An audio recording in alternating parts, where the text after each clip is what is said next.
The marriage contract that changed everything. Clara Hale never imagined that fixing her family's mistakes would cost her everything: her freedom, her future, and her name. When a forged contract surfaces with her signature on it, she finds herself standing at an altar across from the most dangerous man in the city, Dominic Rinaldi, a mafia boss who doesn't forgive and never forgets. But this isn't a love story. This is a calculated move in a game she didn't know she was playing. As the ring slides onto her finger, Clara realizes the truth. She isn't the bride. She's the bait. If you want to see how Clara survives in a world built on betrayal and blood, stay with me until the end. And don't forget to hit that like button and comment with your city so I can see how far this story travels. Now, let's begin. Clara Hale had learned early in life that being useful meant being invisible. In the Hale household, that was the safest way to exist. She moved through the marble hallways of her father's estate like a ghost, carrying ledgers under her arm, her dark hair pulled back in a simple bun that made her easy to overlook. That was exactly how she liked it. While her stepsister Vanessa drew attention with designer clothes and carefully crafted tantrums, Clara kept the household accounts balanced, managed the staff schedules, and made sure the quarterly tax filings were submitted on time. Richard Hale barely noticed her. His second wife, Lorraine, pretended she didn't exist. And Vanessa, beautiful, spoiled Vanessa, treated Clara like hired help. It was a small life, a quiet life. But it was predictable, and predictability meant safety. That illusion shattered on a Tuesday morning in late September. Clara was in the study, cross-referencing shipping invoices against the warehouse inventory logs, when her father's office door slammed open hard enough to rattle the frame. She looked up from her spreadsheet to see Richard Hale stumbling into the hallway, his face the color of old paper. "Where is she?" he shouted, his voice cracking. "Where the hell is Vanessa?" Lorraine appeared at the top of the stairs, wrapped in a silk robe, her expression more annoyed than concerned. "She's at the spa. Why are you screaming?" "Get her back here. Now." Richard's hands were shaking as he gripped a stack of papers. "We have a serious problem." Clara set down her pen slowly. Her father rarely raised his voice. Richard Hale was a businessman who prided himself on control, on maintaining composure even when deals went south. Seeing him like this, wild-eyed and panicking, sent a cold thread of unease down her spine. "What kind of problem?" Lorraine descended the stairs with practiced grace, but Clara caught the flash of worry in her eyes. Richard didn't answer. He just thrust the papers at his wife and sank into the nearest chair, his head in his hands. Lorraine read in silence. With each line, her face grew paler. "This can't be real." "It's real," Richard said hoarsely. "I verified it myself. The contract is legitimate. The signatures, the dates, the terms, it's all legally binding." "What contract?" Clara stood up, her heart beginning to pound. Neither of them looked at her. "We need a lawyer," Lorraine said sharply. "We need to fight this." "There's no time." Richard lifted his head, and Clara saw something she'd never seen in her father's eyes before. Genuine fear. "They're coming here tonight. If we don't comply, if we try to run or hide, they'll take everything. The company, the house, the accounts. They'll destroy us." "Then we give them what they want," Lorraine said coldly. "We give them Vanessa." Clara's blood turned to ice. "What are you talking about?" Finally, her father looked at her, really looked at her. And in that moment, Clara knew with horrible certainty that her quiet, invisible life was about to end. "The Marchetti deal," Richard said, his voice hollow. 6 months ago, I needed capital to save the European expansion. Lorenzo Marchetti offered a loan, generous terms, minimal interest. I thought it was legitimate business. "It wasn't," Clara said quietly. She'd reviewed those contracts. She remembered thinking the terms were too good, that something felt off. But she'd been dismissed when she'd mentioned it. "Just file it, Clara. Stop asking questions." "Lorenzo Marchetti was a front," Richard continued. "The real money came from the Rinaldi family." The name hit Clara like a physical blow. Everyone in the city knew the Rinaldi name. Dominic Rinaldi ran the most powerful crime syndicate on the East Coast. Construction, shipping, imports that nobody looked at too closely. Politicians took his calls. Judges ruled in his favor. And people who crossed him disappeared. "You borrowed from the mob," Clara whispered. "I didn't know." Richard slammed his fist on the arm of the chair. The paperwork was clean. Marchetti seemed legitimate. How was I supposed to know he was just a middleman? The collateral, Lorraine said, still staring at the contract. The agreement says that if the loan defaults, the Rinaldi family can claim collateral of equivalent value. Richard nodded miserably. The expansion failed. The European markets tanked, and I couldn't make the payments. I thought I could negotiate, restructure the debt. But then Marchetti died. Died how? Clara asked, though part of her didn't want to know. Car accident. Very convenient timing. Richard's laugh was bitter. 2 weeks later, I get contacted by Dominic Rinaldi himself. He tells me the loan has been called in full, $2 million, due immediately. Clara's mind raced through the family finances. They didn't have $2 million liquid. The company assets were leveraged, the real estate was mortgaged, and her father's investment portfolio was mostly tied up in long-term holdings. The collateral clause, Lorraine said slowly. It specifies equivalent value. What does that mean? Richard met his wife's eyes, and Clara saw something pass between them, something that made her stomach drop. The contract names Vanessa Hale as acceptable collateral in lieu of cash payment, Richard said, each word falling like a stone. A marriage contract. She becomes Dominic Rinaldi's wife, and the debt is forgiven. The silence that followed was suffocating. No. Lorraine's voice was flat, absolute. Absolutely not. Vanessa is 23 years old. She has her whole life ahead of her. She's supposed to marry Senator Morrison's son next spring. I will not let you trade my daughter to some criminal like she's property. I don't have a choice, Richard shouted. If I don't deliver on the contract, Rinaldi will take everything. We'll lose the company, the house. We'll be bankrupt and homeless. Or worse. These aren't people who accept excuses, Lorraine. These are people who make examples. Then we run. We liquidate what we can and disappear. And spend the rest of our lives looking over our shoulders? Rinaldi's reach extends across 3 countries. We can't hide from him. Clara stood frozen, watching her family fall apart. Part of her felt vindicated, years of being ignored, dismissed, treated like she didn't matter, and now her father's arrogance and her stepmother's social climbing had led them straight into a trap. But another part of her felt the walls closing in, because she knew what came next. She'd seen it before, in smaller ways. When something broke, when someone needed to take the blame, when a sacrifice was required, it was always Clara, the invisible daughter, the one nobody would miss. There has to be another way, Lorraine was saying, her composure cracking. We could go to the police. And tell them what? That I borrowed money from criminals and can't pay it back? I'd be arrested for criminal conspiracy, and Rinaldi owns half the police force anyway. What about the contract itself? If it was signed under false pretenses, the contract is legitimate, a new voice said from the doorway. Clara turned to see a man in an expensive suit standing in the entrance to the study. He was maybe 40, with silver threading through his dark hair and the kind of calm, professional demeanor that came from years of practice. Behind him stood 2 men built like concrete walls. Who the hell are you? Richard demanded, lurching to his feet. Marcus Volterra. I represent the Rinaldi family's legal interests. The man stepped into the room without invitation, his bodyguards flanking him. I'm here to facilitate the contract fulfillment. You can't just walk into my house. The contract gives us certain rights of access, Marcus said smoothly, pulling out a tablet. I'm here to collect Miss Vanessa Hale and escort her to the Rinaldi estate, where the marriage ceremony will take place tonight at 8 o'clock. Tonight?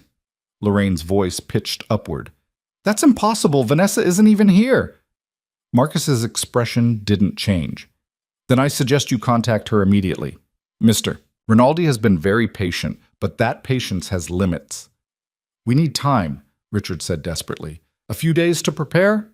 The contract specifies that fulfillment must occur within 24 hours of official notification.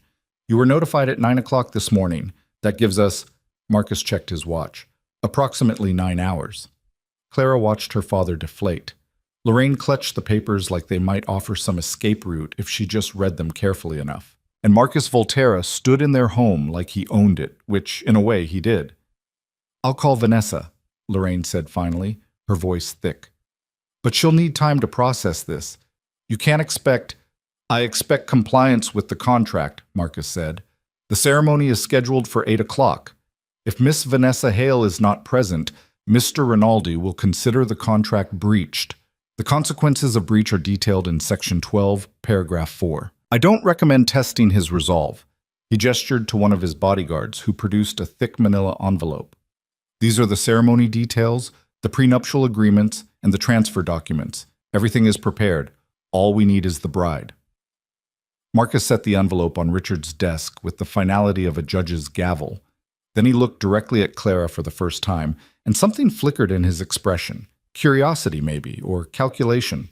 I'll return at 7 o'clock, he said. Please ensure Miss Hale is ready. The three men left as smoothly as they'd arrived, and the house fell into stunned silence. Lorraine moved first, her hands shaking as she pulled out her phone. I'm calling Vanessa. She needs to come home right now.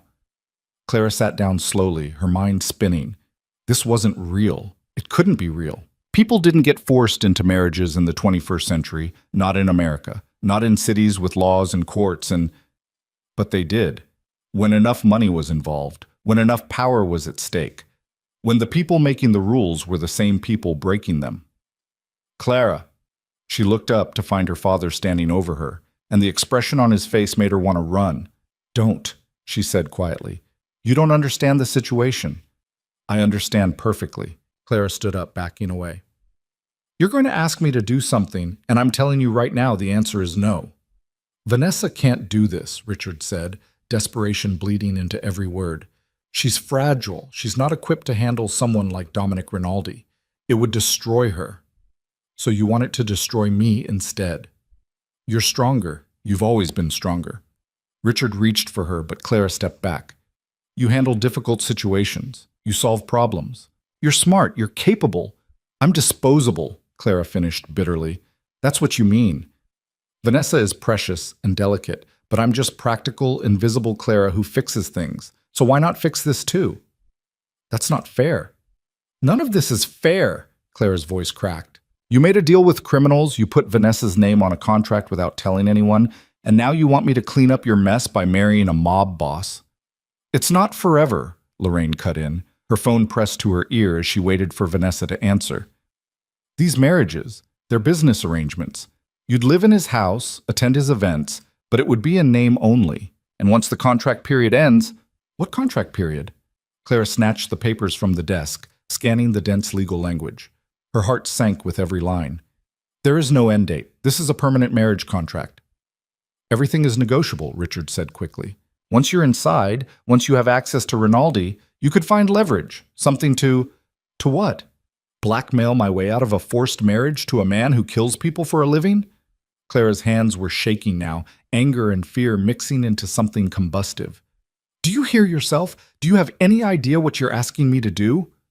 I'm asking you to save this family, Richard said, and for the first time, Clara heard genuine emotion in his voice. Not love. He'd never offered her that. But something close to it. Desperation, maybe. Or guilt. Everything I've built, everything we have, it all disappears if we don't comply. And Vanessa, his voice broke. Vanessa wouldn't survive in that world, but you could. You're smart enough, tough enough. You could figure out a way to protect yourself. Clara stared at the man who'd raised her, barely, and felt something fundamental shift inside her chest. She'd spent years trying to earn his approval, his attention, his acknowledgement. She'd made herself useful, indispensable, hoping that someday he'd see her as more than just the daughter from his first marriage, the one who reminded him of the wife who'd died. But he'd never seen her as anything except a tool, a means to an end. And now, when it mattered most, he was asking her to sacrifice herself for a stepsister who'd never shown her a moment of kindness and a family that had never made her feel like she belonged. The worst part was, she was actually considering it. Not because she wanted to save Richard or Lorraine or spoiled, selfish Vanessa, but because the alternative, watching them lose everything, becoming homeless and hunted, felt like a weight she'd carry forever. Because despite everything, despite years of neglect and dismissal, she still wanted to be the person who fixed things, the person who held the broken pieces together.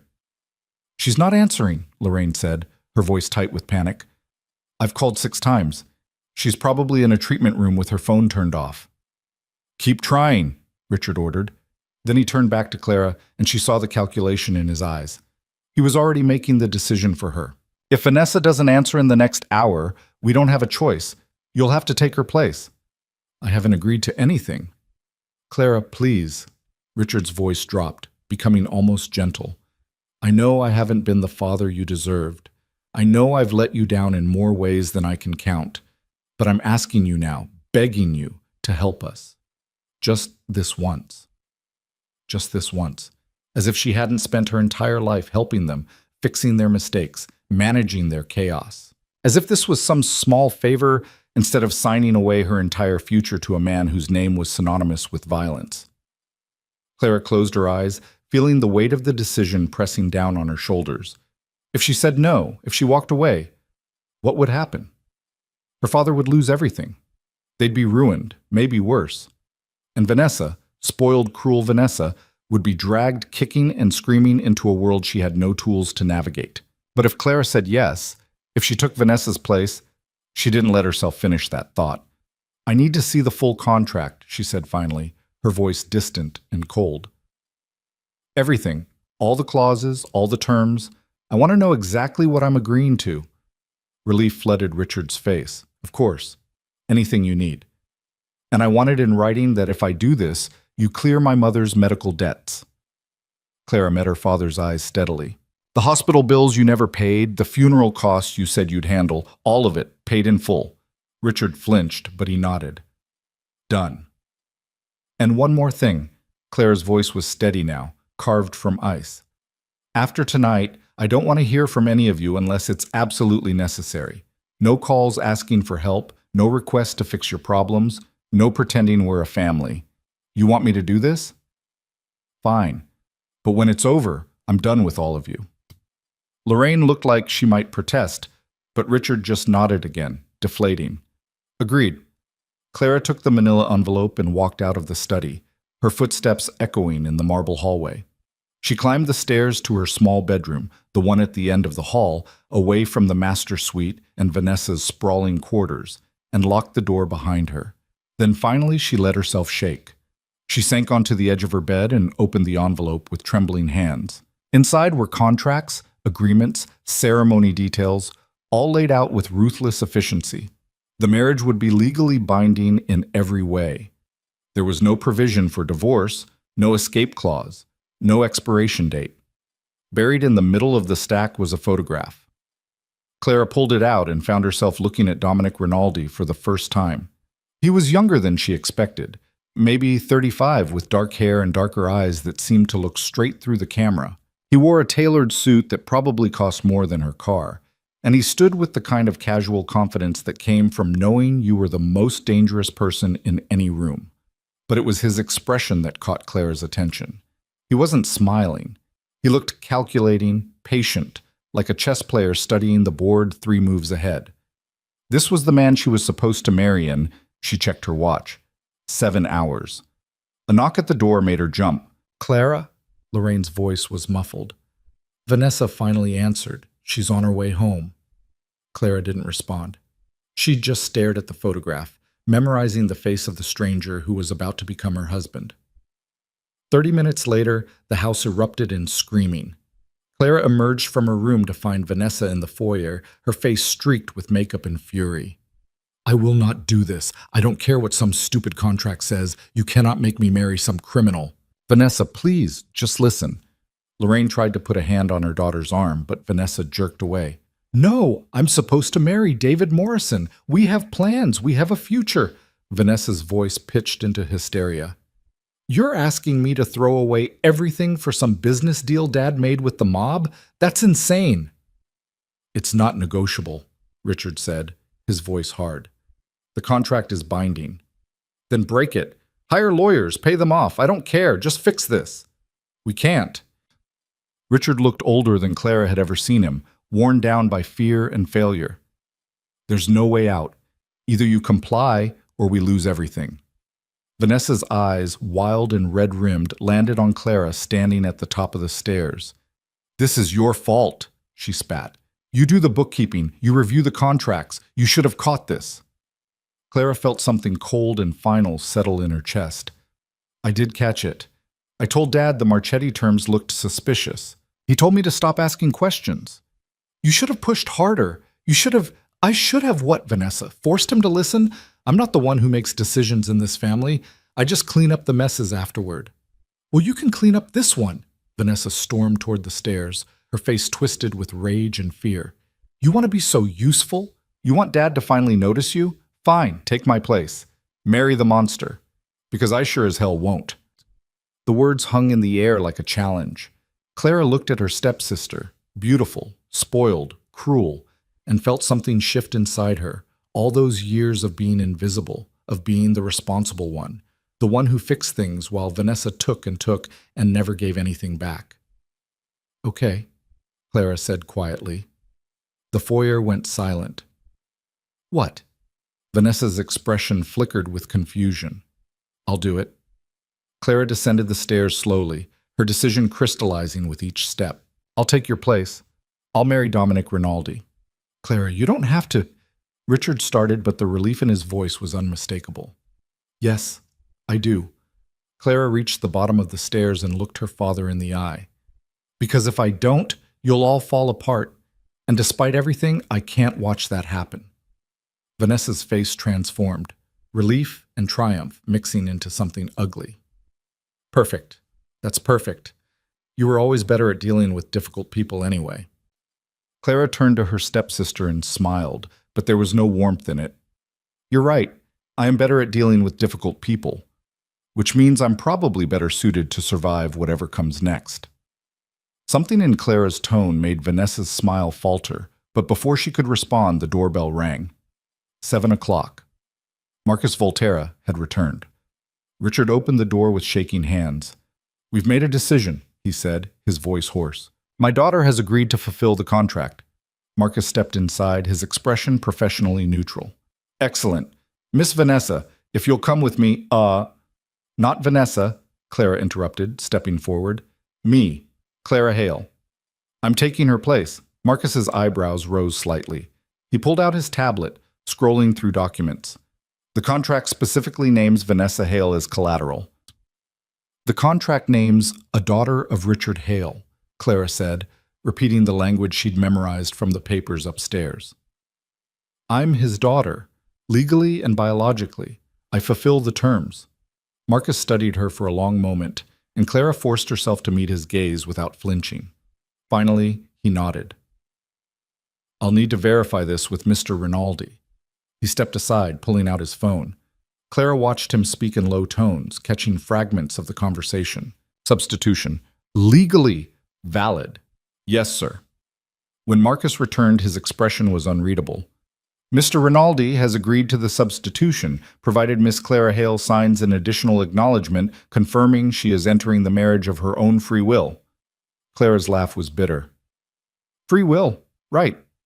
It's a legal formality, Marcus said, producing another document. Please read and sign. Clara skimmed the paper. It was exactly what she expected. A statement absolving the Rinaldi family of any claims of coercion or force. She signed it with a steady hand, watching her own signature seal her fate. We have 2 hours, Marcus said, checking his watch. I'll need Miss Hale to come with us now to prepare for the ceremony. Now? Lorraine's voice cracked. She needs time to pack, to prepare. Everything she needs will be provided at the estate. Marcus gestured to his bodyguards. Miss Hale? Clara looked back at her family one last time. Richard couldn't meet her eyes. Lorraine looked torn between relief and guilt. And Vanessa. Vanessa was already turning away, probably planning her engagement announcement to David Morrison now that the threat to her perfect life had been eliminated. Goodbye, Clara said to none of them in particular. She walked past Marcus Volterra and his guards, out the front door of the house she'd lived in for 15 years, and climbed into the black SUV waiting at the curb. As they pulled away, Clara didn't look back. The drive to the Rinaldi estate took 40 minutes, winding through the city and out into the countryside where old money built its fortresses. Clara spent the time staring out the window, watching her old life disappear behind her and trying not to think about what waited ahead. The estate appeared at the end of a tree-lined drive, a sprawling mansion that looked like it had been transplanted from an Italian villa. Marble columns, terraced gardens, Fountains that probably cost more than her father's house. Clara had seen wealth before, but this was different. This was power made visible. Marcus led her through a side entrance, bypassing the main areas where staff were clearly preparing for some kind of event. They climbed a staircase to the second floor, where he opened a door to a suite of rooms that could have housed her family's entire house. "You have 90 minutes," Marcus said. "The stylist team is already here. They'll help you prepare." "Prepare for what exactly?" Clara asked. "A ceremony, a performance, or a funeral?" Marcus's expression softened fractionally. "For whatever comes next, Miss Hale, I suggest you use the time wisely." He left her alone with three women who introduced themselves as hair, makeup, and wardrobe specialists. They worked with efficient precision, transforming Clara from invisible daughter to mafia bride in under an hour. The dress they brought was simpler than she expected, white silk that draped elegantly without excessive flourishes. No veil, no train, nothing that screamed traditional wedding. This wasn't about romance or celebration, this was about contract fulfillment. Clara stared at herself in the mirror when they finished. The woman looking back was polished, elegant, and completely unfamiliar. They'd left her hair down in soft waves, applied makeup that made her eyes look larger and more dramatic than usual, and dressed her in a gown that whispered money and taste. She looked like she belonged in this world, which was terrifying because she absolutely didn't. A knock at the door announced Marcus's return. "It's time." Clara followed him down a different staircase, through halls decorated with art that probably cost more than most people made in a lifetime. They entered a library, dark wood, leather-bound books, a massive fireplace where a small group waited. Dominic Rinaldi stood by the window. He was taller than his photograph suggested, and somehow more imposing despite wearing what appeared to be the same expression he'd had in the picture. Calm, calculating, patient. His dark suit fit perfectly, emphasizing broad shoulders and a lean frame.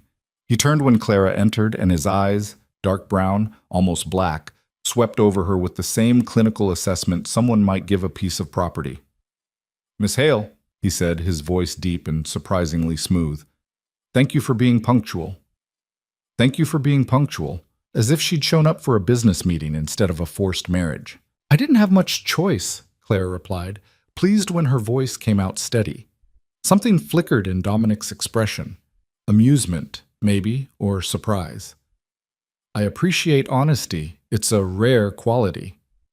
"Then let me be honest," Clara said, her fear transforming into reckless courage. "I don't want to be here. This marriage is coercion dressed up in legal language. So let's skip the pretense that this is anything other than what it is, a transaction." The room went silent. Marcus looked like he wanted to sink through the floor. The other people present, a priest, a lawyer, and two men who were clearly Dominic's associates, stared at Clara like she'd just signed her own death warrant. But Dominic Rinaldi smiled. It wasn't a warm smile. It was the kind of smile a predator gives its prey right before striking. "A transaction," he repeated. "Yes, Miss Hale, that's exactly what this is. And I'm pleased to see you understand the terms." He crossed the room with measured steps, stopping directly in front of her. This close, Clara could see the fine details. The slight scar above his left eyebrow, the precise cut of his suit, the cold intelligence in his eyes. "You're not Vanessa," he said quietly, so only she could hear. "You're the one who does the bookkeeping, the one who actually knows what's happening in your father's business." Clara's heart stuttered. He knew. He'd known all along that Richard had multiple daughters, and he'd known exactly which one had the information he needed. "The contract didn't specify which daughter," she whispered, the pieces suddenly clicking into place. "You never intended to marry Vanessa, did you?" Dominic's smile widened fractionally. "Vanessa is beautiful, useless, and predictable. You, Miss Hale, are something far more valuable. You're intelligent, observant, and you have access to all of your father's records." Clara felt the ground shift beneath her feet. "This was a setup. You manipulated the contract to force my family to offer me as collateral." "I provided an option," Dominic corrected. "Your family chose to exercise it, but yes, I was hoping they'd be smart enough to send you instead of your stepsister." "Why?" Clara demanded, anger overriding caution. "What do you want from me?" Dominic leaned closer, his voice dropping to barely a whisper. "I want you to help me find a traitor, Miss Hale. Someone in my organization has been stealing from me, undermining my operations, and using your father's business connections to hide the evidence. I need someone I can trust to go through records, find patterns, identify the weak points. Someone smart enough to see what others miss. And you think that's me? I know it is. Dominic straightened, his expression returning to neutral. Your father may have overlooked your abilities, but I don't make that mistake. You're going to help me root out whoever is bleeding my empire from the inside. And in exchange, I'll make sure your family doesn't end up in pieces. Clara stared at him, her mind racing. This wasn't just a forced marriage. This was recruitment. Dominic Rinaldi had engineered this entire situation to acquire an analyst, someone he could control through leverage and fear. She was bait, just like she'd suspected, but she was also being handed tools, access, information, resources. If she was smart, if she was careful, maybe she could find a way to use those tools for herself. And if I refuse to help you, she asked, then this marriage becomes considerably more unpleasant for everyone involved. Dominic's tone was matter-of-fact, like he was discussing weather patterns. But I don't think you'll refuse, Miss Hale. You're too pragmatic for that. You understand cost-benefit analysis, and right now cooperation offers significantly better returns than resistance. He was right, and they both knew it. Clara had walked into this trap the moment she'd agreed to take Vanessa's place. Now the only question was whether she could survive long enough to find a way out. Shall we begin? Dominic gestured to the priest waiting by the fireplace. We have a contract to fulfill. The ceremony was brief, clinical, and utterly devoid of emotion. Clara spoke her vows in a steady voice, watching Dominic's face for any hint of what he was thinking. He gave nothing away, reciting his own promises with the same calm precision he might use to order lunch. When the priest pronounced them married, Dominic slipped a platinum band onto Clara's finger, heavy, expensive, and completely impersonal. Then he leaned in, and for one horrible moment Clara thought he was going to kiss her. Instead, he whispered directly into her ear, "Welcome to the family, Mrs. Rinaldi. Your real work starts tomorrow." He pulled back, signing the marriage certificate with a flourish. Clara signed below him, her hand shaking slightly as she wrote her new name, Clara Rinaldi. The lawyer witnessed, Marcus documented, and just like that, Clara Hale ceased to exist. In her place stood Clara Rinaldi, unwilling bride, reluctant spy, and the newest pawn in a game she was only beginning to understand. As the small group dispersed, Dominic took Clara's arm with surprising gentleness. "I'll show you to your rooms," he said, loud enough for others to hear. Then quieter, "We have a great deal to discuss, you and I, about loyalty, about leverage, and about exactly what I expect from this arrangement." Clara let him guide her from the library, acutely aware of the ring on her finger and the trap closing around her. She'd entered this marriage thinking she was saving her family from their mistakes. She was only now beginning to realize she might have walked straight into something far more dangerous than a simple debt collection. Dominic Rinaldi hadn't just bought himself a bride, he'd acquired a weapon. And Clara had no idea whether she was supposed to be the one wielding it or the one being aimed at the target. The rooms Dominic showed her to weren't just rooms, they were a wing. Clara followed him through double doors into a suite that sprawled across what had to be half the mansion's second floor. A sitting area with floor-to-ceiling windows overlooking the gardens. A bedroom with a four-poster bed that could sleep 5 people comfortably. A bathroom done in marble and gold that looked like it belonged in a palace. "Your things will arrive tomorrow," Dominic said, walking to the windows and closing the curtains with efficient movements. "Marcus will provide you with anything you need in the meantime. Credit cards, phone, vehicle access, all under your new name." Clara stood in the center of the sitting room, feeling unmoored. "Under surveillance, I'm guessing."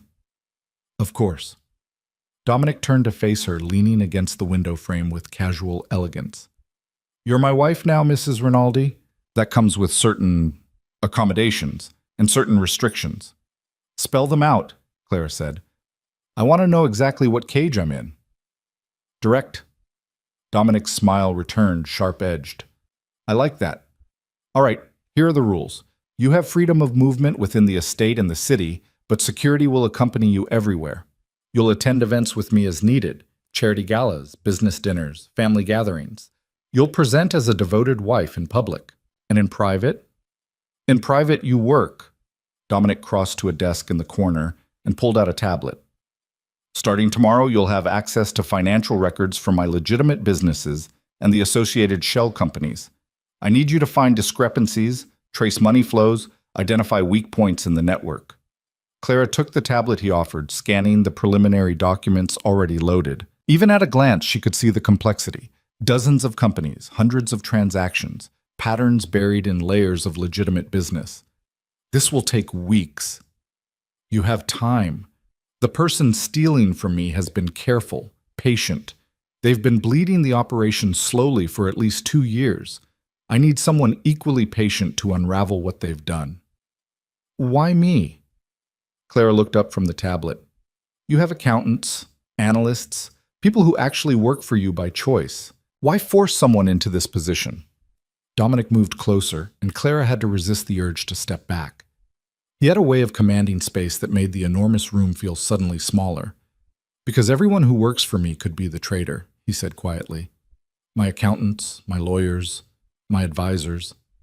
Any of them could be compromised. But you? You're an outsider. You have no loyalty to my organization, no connections to my people. That makes you the only person I can trust to be objective. You don't trust me, Clara countered. You're coercing me. Exactly, which means I know your motivations. Fear is simple, clean, predictable. Loyalty can be bought, sold, or broken. But fear? Dominic's eyes glinted. Fear is honest. Clara felt cold spread through her chest. This man had thought through every angle, anticipated every move. She wasn't dealing with a simple criminal. She was dealing with someone who understood human psychology better than most therapists.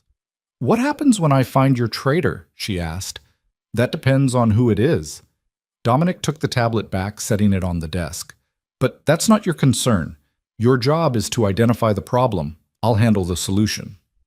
The way he said solution made Clara's stomach turn. You mean you'll kill them? I mean I'll handle it, Dominic repeated, his tone allowing no argument. You're here to analyze, not to question my methods. Is that clear? Clara met his gaze and saw nothing but cold certainty. This was a man who made decisions and didn't lose sleep over them. A man who saw problems as things to be eliminated, not solved. Crystal clear, she said. Good. Dominic walked to the door, then paused with his hand on the handle. One more thing. There's a family dinner tomorrow night. My mother, my siblings, key associates. You'll be introduced as my wife. I expect you to be charming, gracious, and utterly unremarkable. Unremarkable, Claire repeated. I thought you married me because I was smart. I married you because you're smart enough to know when to hide it. Dominic opened the door. The people at that dinner will be looking for weakness, for leverage, for any sign that you're more than decorative. Give them nothing. Be pleasant, be forgettable, and let them underestimate you. And if they don't, Dominic's smile was cold, then you'll learn very quickly how my family deals with threats. Sleep well, Mrs. Rinaldi. He left, closing the door with a soft click that sounded like a prison cell locking. Clara stood alone in her gilded cage, the weight of the platinum ring on her finger suddenly unbearable. She twisted it absently, staring at the opulent room that was supposed to be hers now. Everything was beautiful, expensive, perfect, and completely foreign. She walked to the bedroom, finding clothes already laid out on the bed. Simple things. Pajamas, a robe, basic necessities. Someone had anticipated her needs with disturbing accuracy. Clara changed mechanically, her mind racing through everything Dominic had said. He needed her to find a traitor hidden somewhere in his organization. Someone smart enough to steal for 2 years without being caught. Someone with access to financial records and enough knowledge to hide their tracks. Someone who might very well kill her if they realized she was hunting them. She climbed into the enormous bed, feeling small and alone in the darkness. Through the windows, she could see the estate grounds lit by strategically placed lights, beautiful and prison-like all at once. Clara closed her eyes, but sleep wouldn't come. Her mind kept circling back to the same thought. She'd agreed to this. She'd walked into Dominic Rinaldi's trap with her eyes open, thinking she was saving her family. But lying here in the dark, wearing another woman's pajamas in a stranger's house with a ring on her finger that marked her as property, Clara wondered if maybe she'd just saved her family by destroying herself. The thought should have terrified her. Instead, It sparked something else, something cold and calculating that she'd never let herself feel before. If Dominic Rinaldi thought he could use her as a tool, maybe it was time Clara learned to use him right back. She just had to survive long enough to figure out how. Morning came with a knock at the door and a woman's voice calling, "Mrs. Rinaldi, I'm Maria, your personal assistant. May I come in?" Clara sat up, disoriented for a moment before the events of the previous night came crashing back. The marriage, the threats, the impossible task Dominic had set before her. "Come in," she called, her voice rough with sleep. The door opened to reveal a woman in her 50s with silver-streaked hair pulled back in a neat bun and an expression of professional warmth. "Good morning. I hope you slept well. I've brought breakfast and some clothing options for today."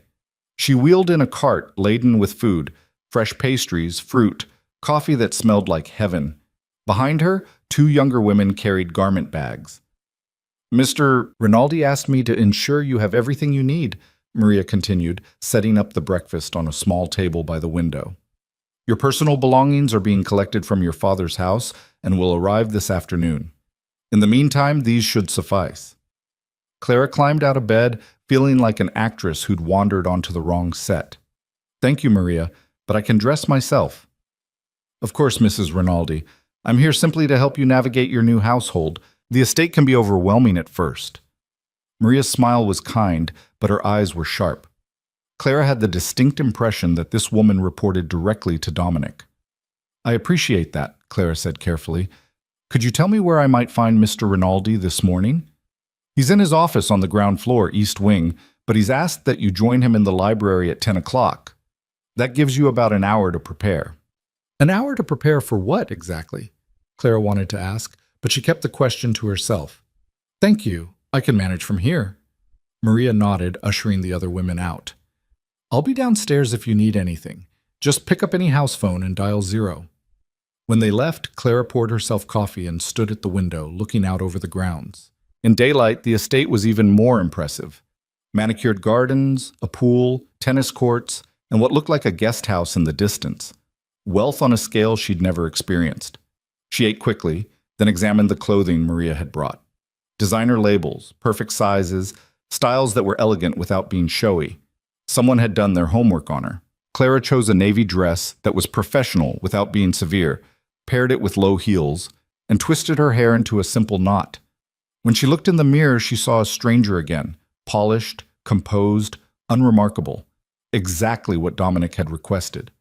She found the library at 10 o'clock precisely, following Maria's directions through halls that seemed designed to intimidate.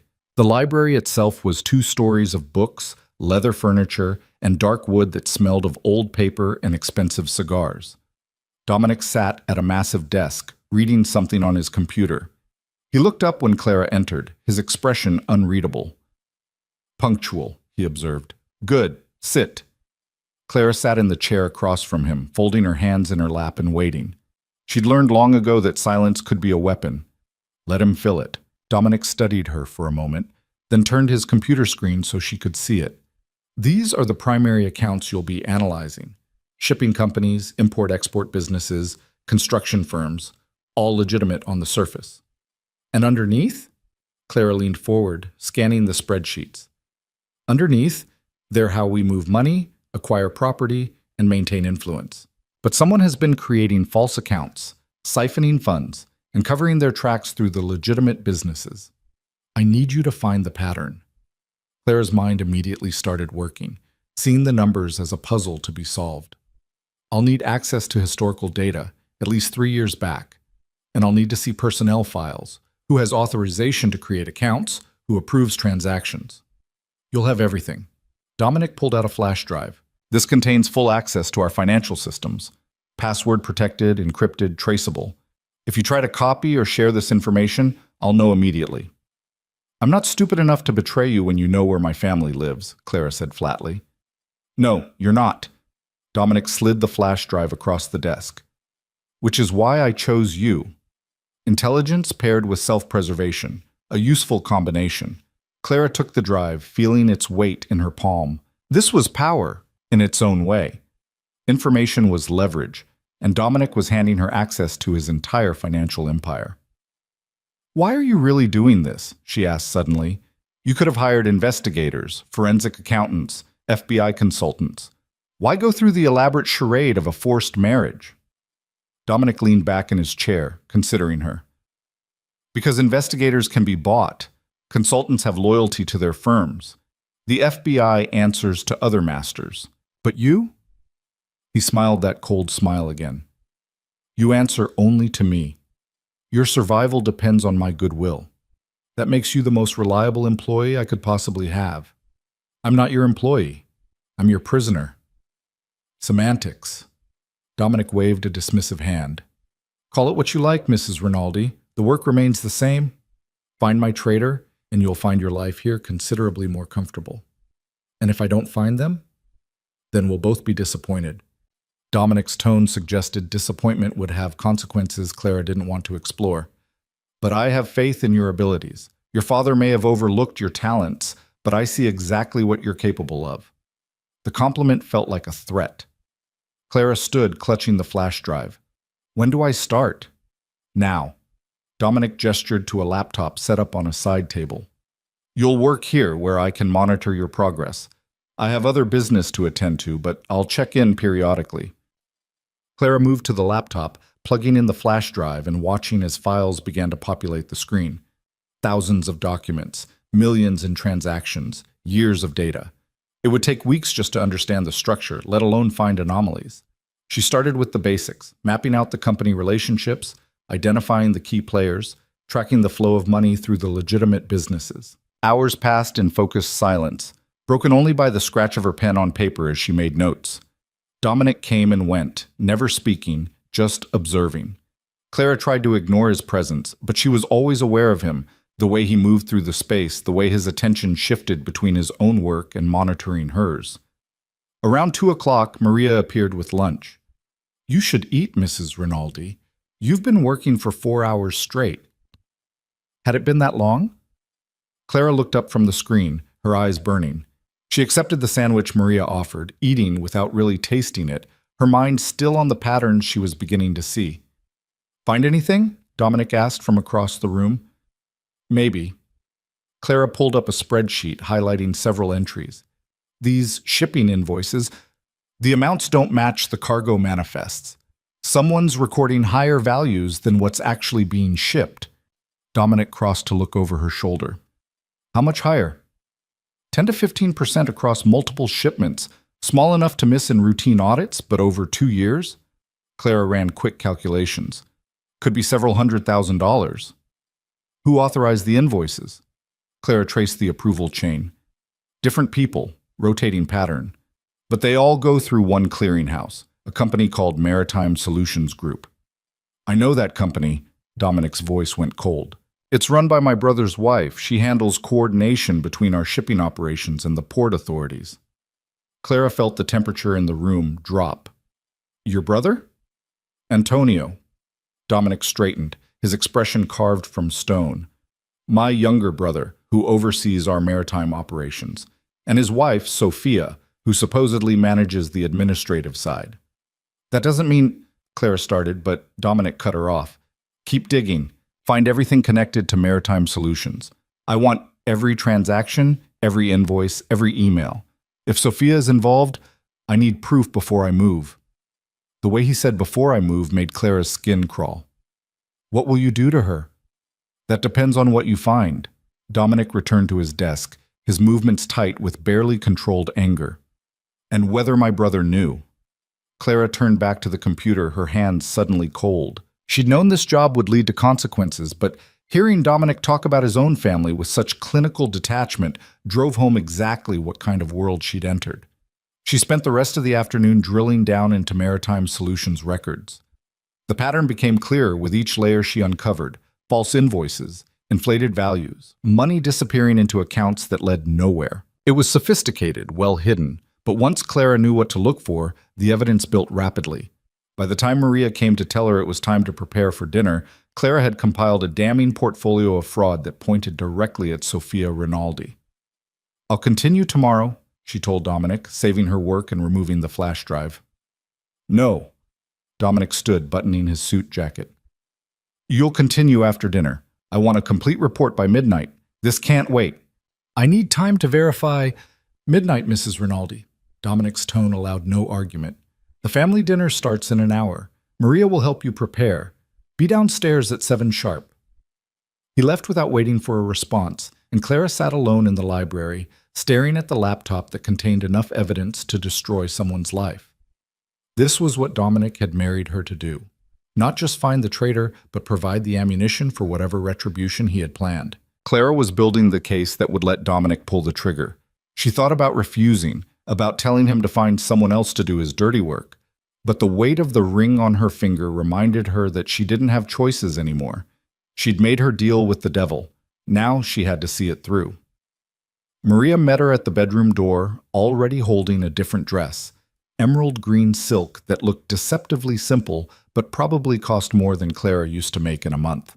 For tonight, Maria said, laying it on the bed. Mrs. Rinaldi, the elder Mrs. Rinaldi, prefers formal dinners. You'll want to make a good impression.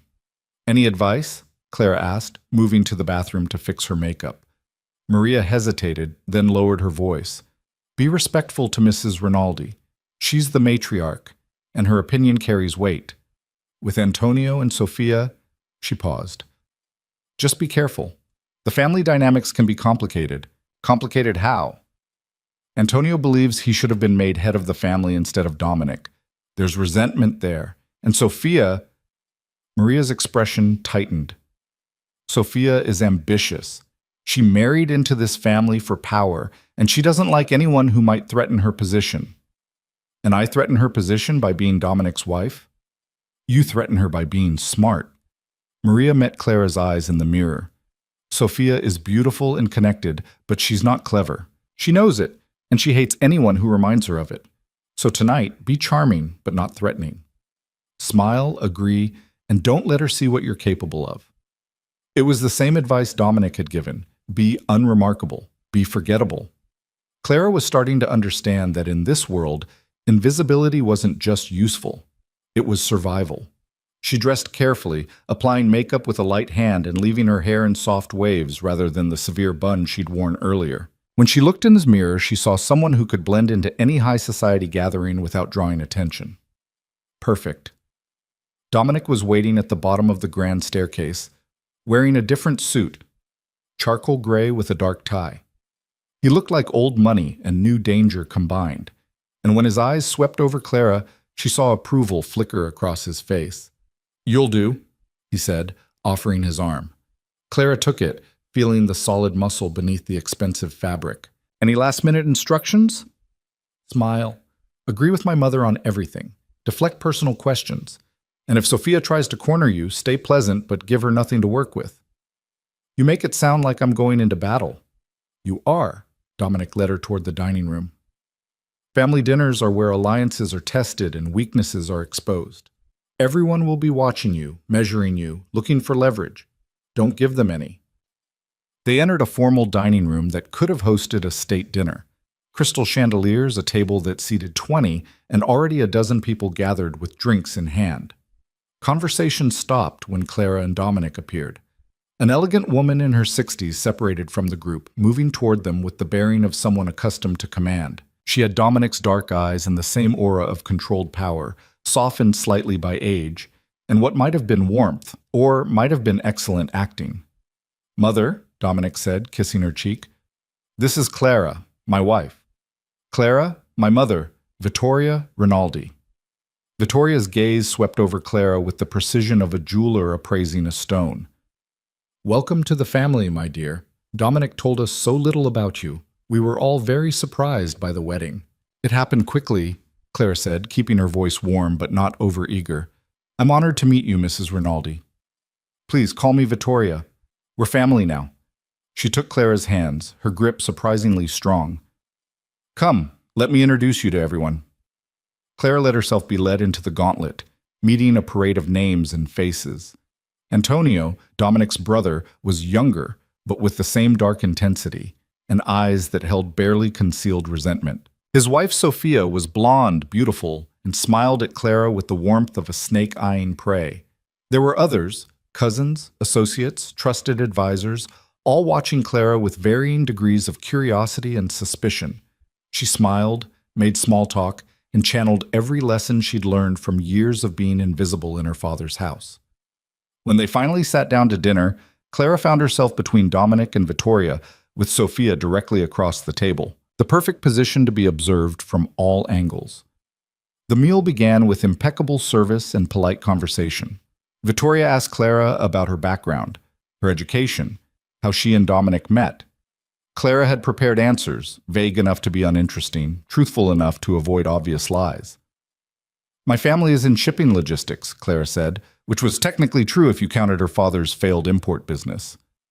"Dominic and I met through business connections." "How romantic," Sophia said, her tone suggesting it was anything but. "Though I must say, it's unusual for Dominic to marry so suddenly. We all thought he'd remain a confirmed bachelor." "Plans change," Dominic said smoothly, his hand finding Clara's under the table and squeezing once, a warning or reassurance she couldn't tell which. "Indeed they do." Antonio raised his wine glass. "To unexpected changes and new family members. Welcome, Clara." The toast was polite, but Clara heard the edge underneath. She smiled and sipped her wine, feeling like she was navigating a minefield where every word could trigger an explosion. Halfway through the main course, Sophia leaned forward with a conspiratorial smile. "Clara, you must tell us, what attracted you to Dominic? Was it his charm, his success, or simply the fact that he's the most powerful man in the city?" The question was designed to trap her. Answer wrong and she'd appear either naive or calculating. Clara set down her fork and met Sophia's gaze directly. "I was attracted to his honesty," she said simply. "Dominic doesn't pretend to be something he's not. In my experience, that's rarer than power or charm." Vittoria laughed, a genuine sound. "Well said. Honesty is indeed a rare commodity." Sophia's smile tightened, but she couldn't push further without appearing rude. Clara had given an answer that was both true and utterly uninformative. Exactly what Dominic had requested. The dinner continued with similar exchanges. Probing questions met with carefully neutral responses. Clara watched the dynamics around the table, seeing the way Antonio deferred to Dominic while his body language screamed resentment, how Sophia touched her husband's arm possessively while her eyes tracked Dominic's every movement. These were people living in a pressure cooker of ambition, loyalty, and fear, and Clara had just been dropped into the center of it with a target on her back and evidence of Sophia's crimes in her possession. When dessert was served, Dominic stood. "If you'll excuse us, Clara and I have matters to attend to. Mother, thank you for a wonderful dinner." He pulled out Clara's chair and she rose gratefully, ready to escape the weight of all those watching eyes. But as they moved toward the door, Sophia's voice stopped them. "One moment, Dominic." She stood, wineglass in hand.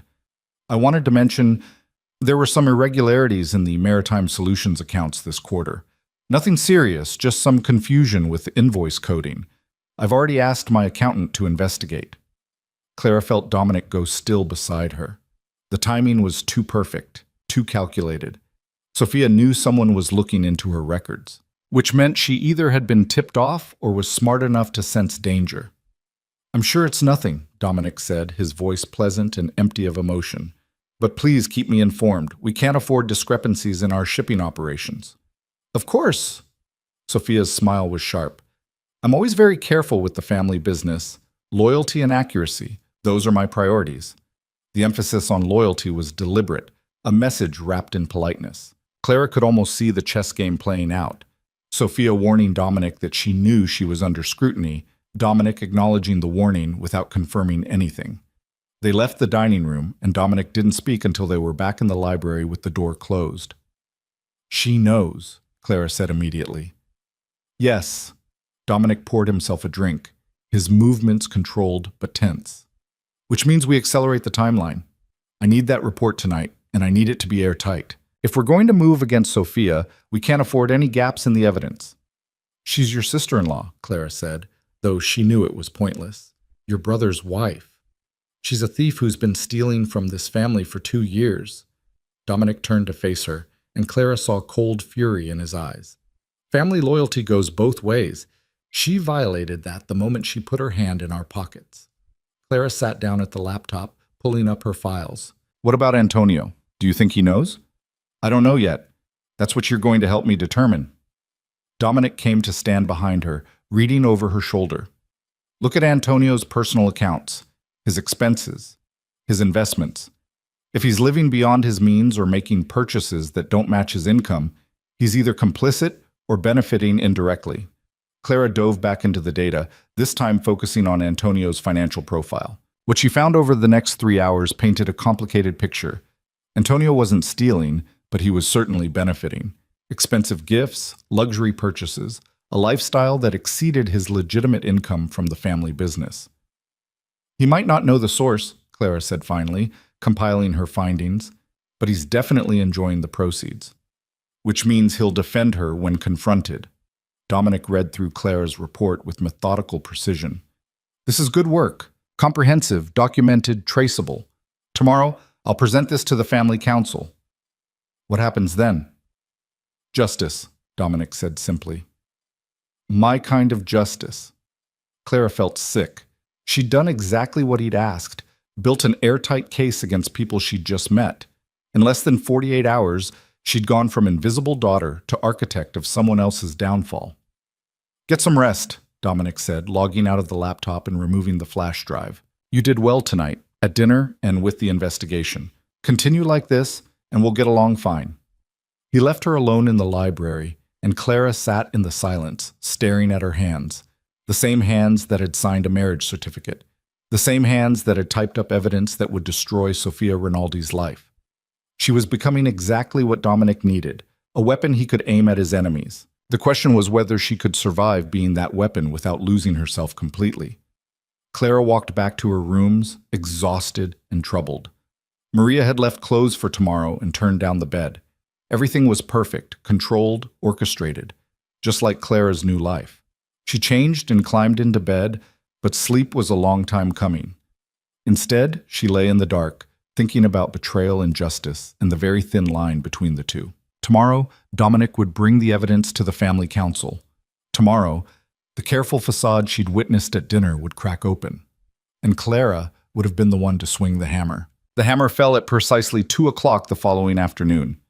Clara had spent the morning in her rooms, unable to focus on anything, waiting for word from Dominic about the family council. Maria brought breakfast and tried to make conversation, but Clara could barely manage responses. She kept seeing Sofia's face from the dinner table, that calculating smile, those sharp eyes that had already sensed danger circling. When the summons finally came, it wasn't from Dominic. It was from Vittoria herself. Mrs. Rinaldi would like you to join the family council, Maria said, her expression carefully neutral. The meeting is in the West Conference Room. I'll show you the way. Clara's hands went cold. I thought I was just providing research. I didn't expect to attend the actual— Mr. Rinaldi insists you be present, Maria interrupted gently. He says your testimony may be required. Testimony. The word hit Clara like a physical blow. Dominic wasn't just using her research. He was making her the primary witness. She would have to stand in front of his entire family and detail exactly how she'd uncovered Sofia's theft. There would be no hiding behind documents or letting Dominic present the findings himself. He was forcing Clara into the spotlight, making her an active participant in whatever came next. Maria led her through the mansion to a wing Clara hadn't seen before. The West Conference Room turned out to be a formal boardroom with a massive table, high-backed chairs, and windows that overlooked the estate's private gardens. It looked like a place where corporate mergers happened, not family confrontations. But the people gathered around that table weren't business executives. They were the Rinaldi family in full force. Dominic sat at the head of the table, his expression carved from granite. Vittoria occupied the seat to his right, regal and watchful. Antonio was across from her, his face already flushed with anger or wine or both. Sofia sat beside her husband, perfectly composed except for the white-knuckle grip she had on the edge of the table. The rest of the seats were filled with people Clara recognized from dinner. Cousins, trusted advisors, the family lawyer Marcus Volterra, who had collected her from her father's house barely 3 days ago. All of them turned to look at Clara when she entered. Mrs. Rinaldi, Dominic said, gesturing to the empty chair beside him. Please sit. Clara moved to the indicated seat, acutely aware of every eye tracking her movement. She sat down carefully, folding her hands in her lap to hide their shaking. "Now that we're all assembled," Dominic began, his voice calm and authoritative, "we can begin. 3 days ago, I became aware of financial irregularities in our maritime operations. I asked my wife, who has considerable expertise in financial analysis, to investigate. The emphasis on my wife made Clara's role clear to everyone in the room. She wasn't just an analyst, she was Dominic's personal weapon, loyal to him above all others. What Clara discovered," Dominic continued, nodding to Marcus, who began distributing bound copies of Clara's report, "is a systematic pattern of theft spanning at least 2 years. False invoicing, inflated cargo values, and money disappearing into shell accounts. All of it coordinated through Maritime Solutions Group." Sophia's composure cracked slightly. "That's impossible. I personally oversee every transaction through Maritime Solutions. If there were discrepancies, I would have caught them." "Would you?" Dominic's tone was mild, but Clara heard the steel underneath. "Or did you create them?" The room went silent. Antonio half rose from his seat. "Dominic, what the hell are you implying?" "I'm not implying anything, brother. I'm stating facts." Dominic opened his copy of the report to a marked page. "Clara, please explain to the council what you found." Clara's mouth went dry. Every face at that table was turned toward her, some curious, some skeptical, some already hostile. She thought about refusing, about telling Dominic to present his own evidence. But the weight of his expectation and the ring on her finger reminded her that she didn't have that luxury. "The pattern started approximately 26 months ago," Clara said, keeping her voice steady through sheer force of will. "Small discrepancies at first, invoices that were 5 to 7% higher than the actual cargo values. Over time, the amounts increased, but never enough to trigger automatic fraud alerts in the accounting system." "How much are we talking about?" one of the cousins asked. Clara glanced at Dominic, who nodded for her to continue. "Total theft over 2 years amounts to approximately $740,000.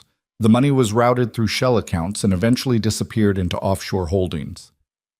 Gasps rippled around the table. Antonio's face had gone from flushed to pale. $750,000? That's not possible. Sophia would never— "The evidence is comprehensive," Marcus interjected, tapping his copy of the report. "Invoice records, bank transfers, shell company registrations. All of it leads back to accounts controlled by Mrs. Sophia Rinaldi." Sophia stood abruptly, her chair scraping against the floor. "This is a setup. Someone is trying to frame me, and you're all buying into it because she—" Sophia pointed at Clara with a shaking hand. "Shows up with some convenient spreadsheets and accusations?" "The spreadsheets aren't convenient," Clara said quietly. "They're your own records. I didn't create the false invoices or the shell accounts. I just found them." How convenient that Dominic's new wife, who none of us knew existed until 3 days ago, suddenly discovers this massive conspiracy. Sophia's voice pitched higher. "This whole thing is designed to discredit me, to push me out, because Dominic never wanted Antonio to have any real power in this family." "Sophia, stop," Antonio said, but his voice lacked conviction. "No." Sophia slammed her hands on the table. "I have given everything to this family. I've managed the maritime operations flawlessly for 5 years, built relationships with every major shipping company on the East Coast, and this is how I'm repaid? With accusations and betrayal?" Vittoria spoke for the first time, her voice cutting through Sophia's hysteria like a blade. "If the accusations are false, then you should welcome the opportunity to prove it. Cooperate with a full audit, provide access to all your accounts, and clear your name." Sophia's eyes darted around the table, looking for allies and finding none. "You've already decided I'm guilty. All of you. You want me gone, so you're using her," again pointing at Clara, "as your excuse." "The evidence speaks for itself," Dominic said, his patience clearly wearing thin. "But if you insist you're innocent, then explain the shell companies. Explain the offshore accounts registered in your name. Explain how invoices you personally approved ended up being 15% higher than the actual cargo values." "I don't have to explain anything to you." Sophia's composure shattered completely. "You're not my judge and jury, Dominic. You might run this family like a dictator, but I have rights." "You have responsibilities," Dominic corrected coldly. "Responsibilities you violated when you stole from this family and now you'll face the consequences. Antonio finally found his voice, standing to face his brother. What consequences? What are you planning to do to my wife? The question hung in the air, heavy with implications. Clara watched Dominic carefully, seeing the calculation behind his eyes. This was the moment where family loyalty would be tested, where Antonio would have to choose between his wife and his brother. That depends on Antonio, Dominic said, his gaze never leaving his brother's face. Are you complicit in this theft? Did you know what Sofia was doing? Of course I didn't know. Antonio's denial came too fast, too desperate. I trusted her to manage the administrative side while I focused on operations. If she was stealing, she hid it from me too. Clara saw the lie in his body language, the way his eyes shifted left, the tension in his shoulders. Antonio might not have known the specifics, but he'd known something was wrong. He'd just chosen not to look too closely at the source of his improved lifestyle. Dominic saw it too. Clara watched his expression harden. You're either incompetent or complicit, Antonio. Either you failed to notice your own wife stealing $750,000, or you knew and didn't care as long as you benefited. That's not fair, Antonio said, but the protest was weak. Fair? Dominic's voice dropped to something dangerous. You want to talk about fair? Our family trusted Sofia with critical operations, and she betrayed that trust. She stole from us, from our business, from our legacy. And you're asking me to be fair? Vittoria stood, commanding immediate silence. Enough. This council is not a place for emotional outbursts. She looked at Sofia with cold assessment. The evidence is compelling. Unless you can provide proof of your innocence, the council has no choice but to accept these findings as truth. Mother, please. Antonio started, but Vittoria raised a hand. My son, your loyalty to your wife is commendable, but this family's survival depends on trust and accountability. If Sofia has stolen from us, she must answer for it. If she's innocent, she'll have the opportunity to prove it through a complete forensic audit. Sofia laughed, a brittle sound. A forensic audit controlled by Dominic's people, investigating records Dominic's wife compiled.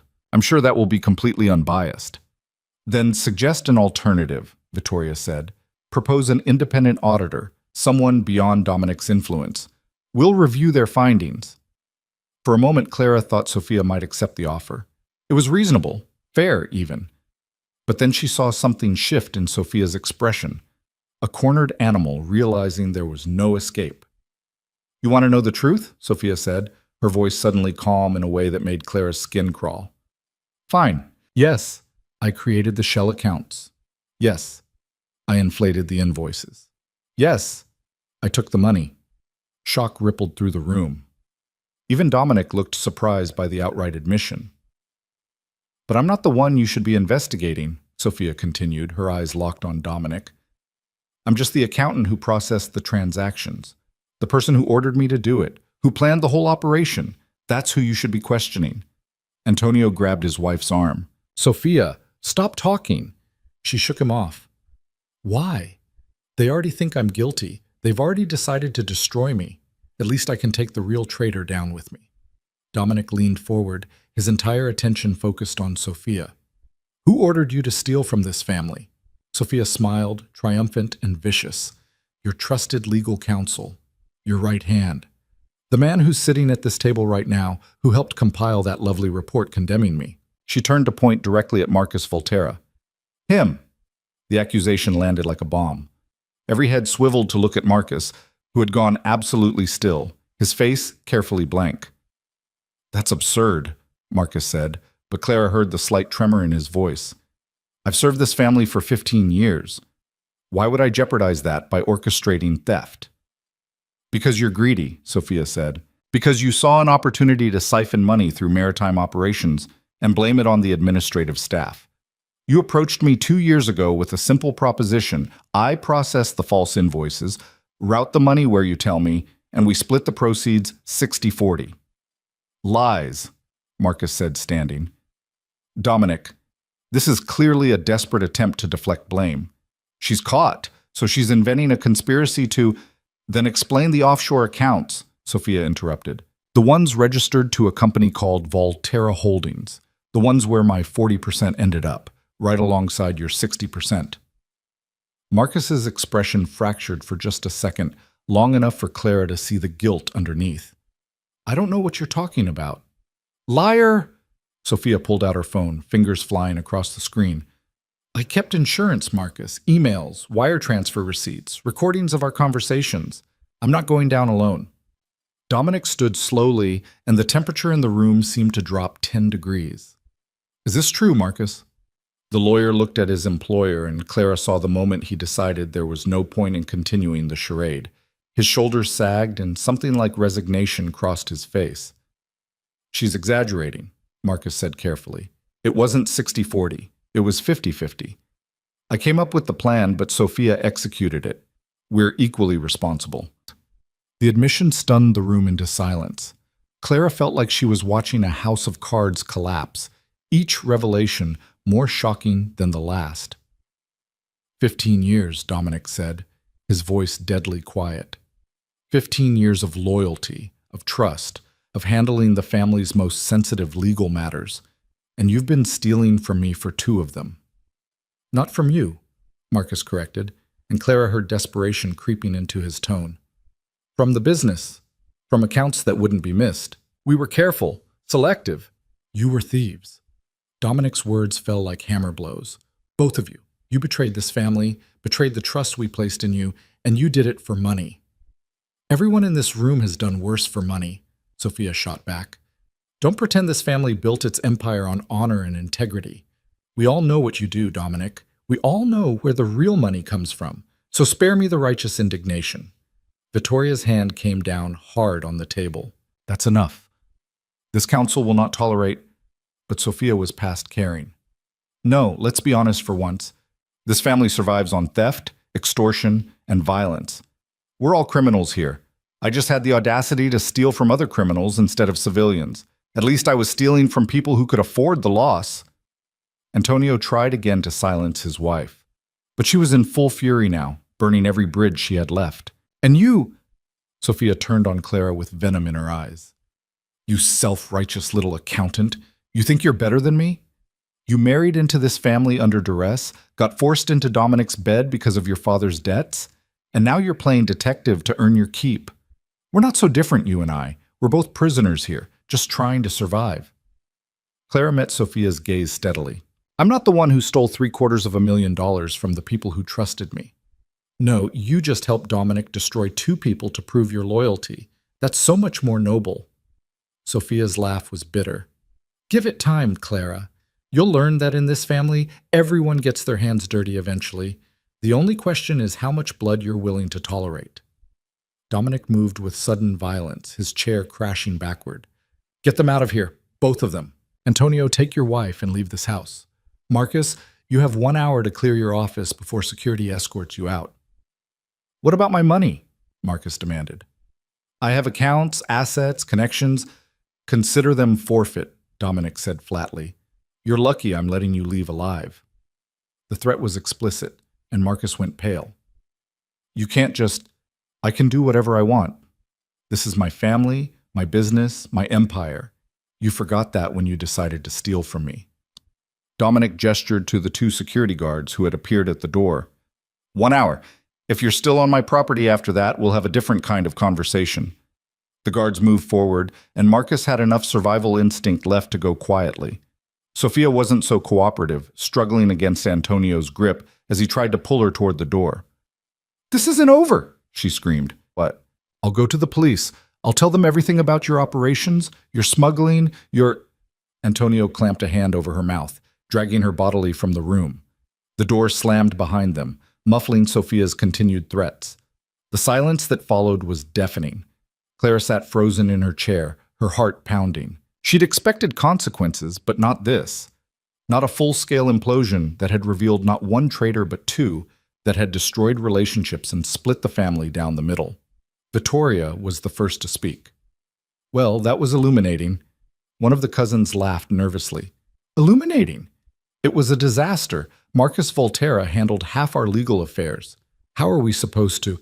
We'll manage, Dominic interrupted, his voice returning to its usual controlled calm. Marcus will be replaced. The maritime operations will be restructured. and Sophia's threat to go to the police will be neutralized before she reaches the city limits. The casual way he said neutralized made Clara's blood run cold. You're going to kill her! Every head turned to look at her. Clara realized she'd spoken aloud, that she'd challenged Dominic in front of his entire family council.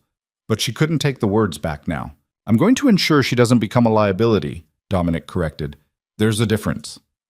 Is there? Clara stood, her fear transforming into something reckless. Because it sounds like you're planning to murder your brother's wife to keep her quiet. Clara. Vittoria's tone was warning, but Clara was past caution. I agreed to help you find a traitor. I didn't agree to participate in murder. Dominic looked at her with an expression that was almost amused. What did you think would happen when you compiled that evidence? Did you imagine we'd have a stern conversation and then let them go with a slap on the wrist? I thought, Clara faltered, realizing she hadn't thought that far ahead. She'd been so focused on the investigation, on proving herself useful to Dominic, that she hadn't considered the end game. You thought you could uncover betrayal without consequences, Dominic finished for her. That's naive, Mrs. Rinaldi. In this family, betrayal has one consequence, swift and permanent. Clara looked around the table at the assembled family members. None of them looked shocked or disturbed by Dominic's implication. They all understood the rules of this world better than she did. I won't be part of this, Clara said, even though she knew it was futile. I found your traitors. That's what you asked for, but I won't help you kill them. Good thing I'm not asking for your help with that part, Dominic said. Your role is finished. You did excellent work, and now you can return to your comfortable rooms while I handle the cleanup. The dismissal was clear. Clara was useful for investigation, but not trusted with the darker aspects of Dominic's business. She should have felt relieved. Instead, she felt sick. She left the conference room without looking back, walking blindly through the mansion's halls until she found herself in the gardens. The sun was warm, the flowers were blooming, and somewhere behind the beautiful facade, people were planning to commit murder based on evidence she had provided. Clara sank onto a stone bench, her hands shaking. Sophia had been right about one thing. They weren't so different. Both of them had done what they thought necessary to survive in a world that gave them limited options. Sophia had stolen money. Clara had sold her freedom and her conscience. The question was whether either choice was forgivable. She didn't know how long she sat there before Vittoria found her. The older woman appeared on the garden path, still elegant despite the chaos of the council meeting, and sat down beside Clara without invitation. You're upset, Vittoria observed. Clara laughed bitterly. I just helped orchestrate two people's downfall. I think upset is an understatement. You uncovered theft and betrayal. That's different from orchestrating downfall. Vittoria's tone was matter-of-fact, almost gentle. Sophia and Marcus made their choices. They knew the risks. And now they'll die for it? Probably. Vittoria didn't sugarcoat it. My son doesn't tolerate betrayal. He can't, not in his position. If word got out that people could steal from the Rinaldi family without consequences, we'd have a dozen more attempts within a month. So it's just business, Clara said flatly. Kill them to make an example.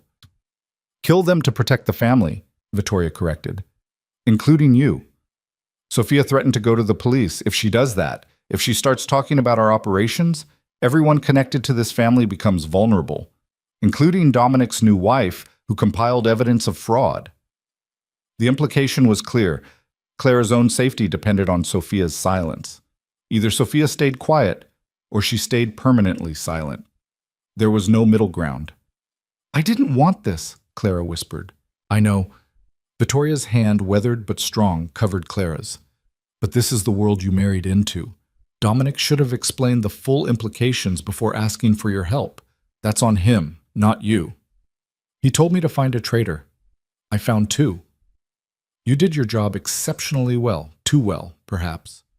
Vittoria smiled slightly. You made Dominic look like a genius for marrying you. The entire council saw your capabilities today. That will serve you well in the future, even if it's uncomfortable in the present.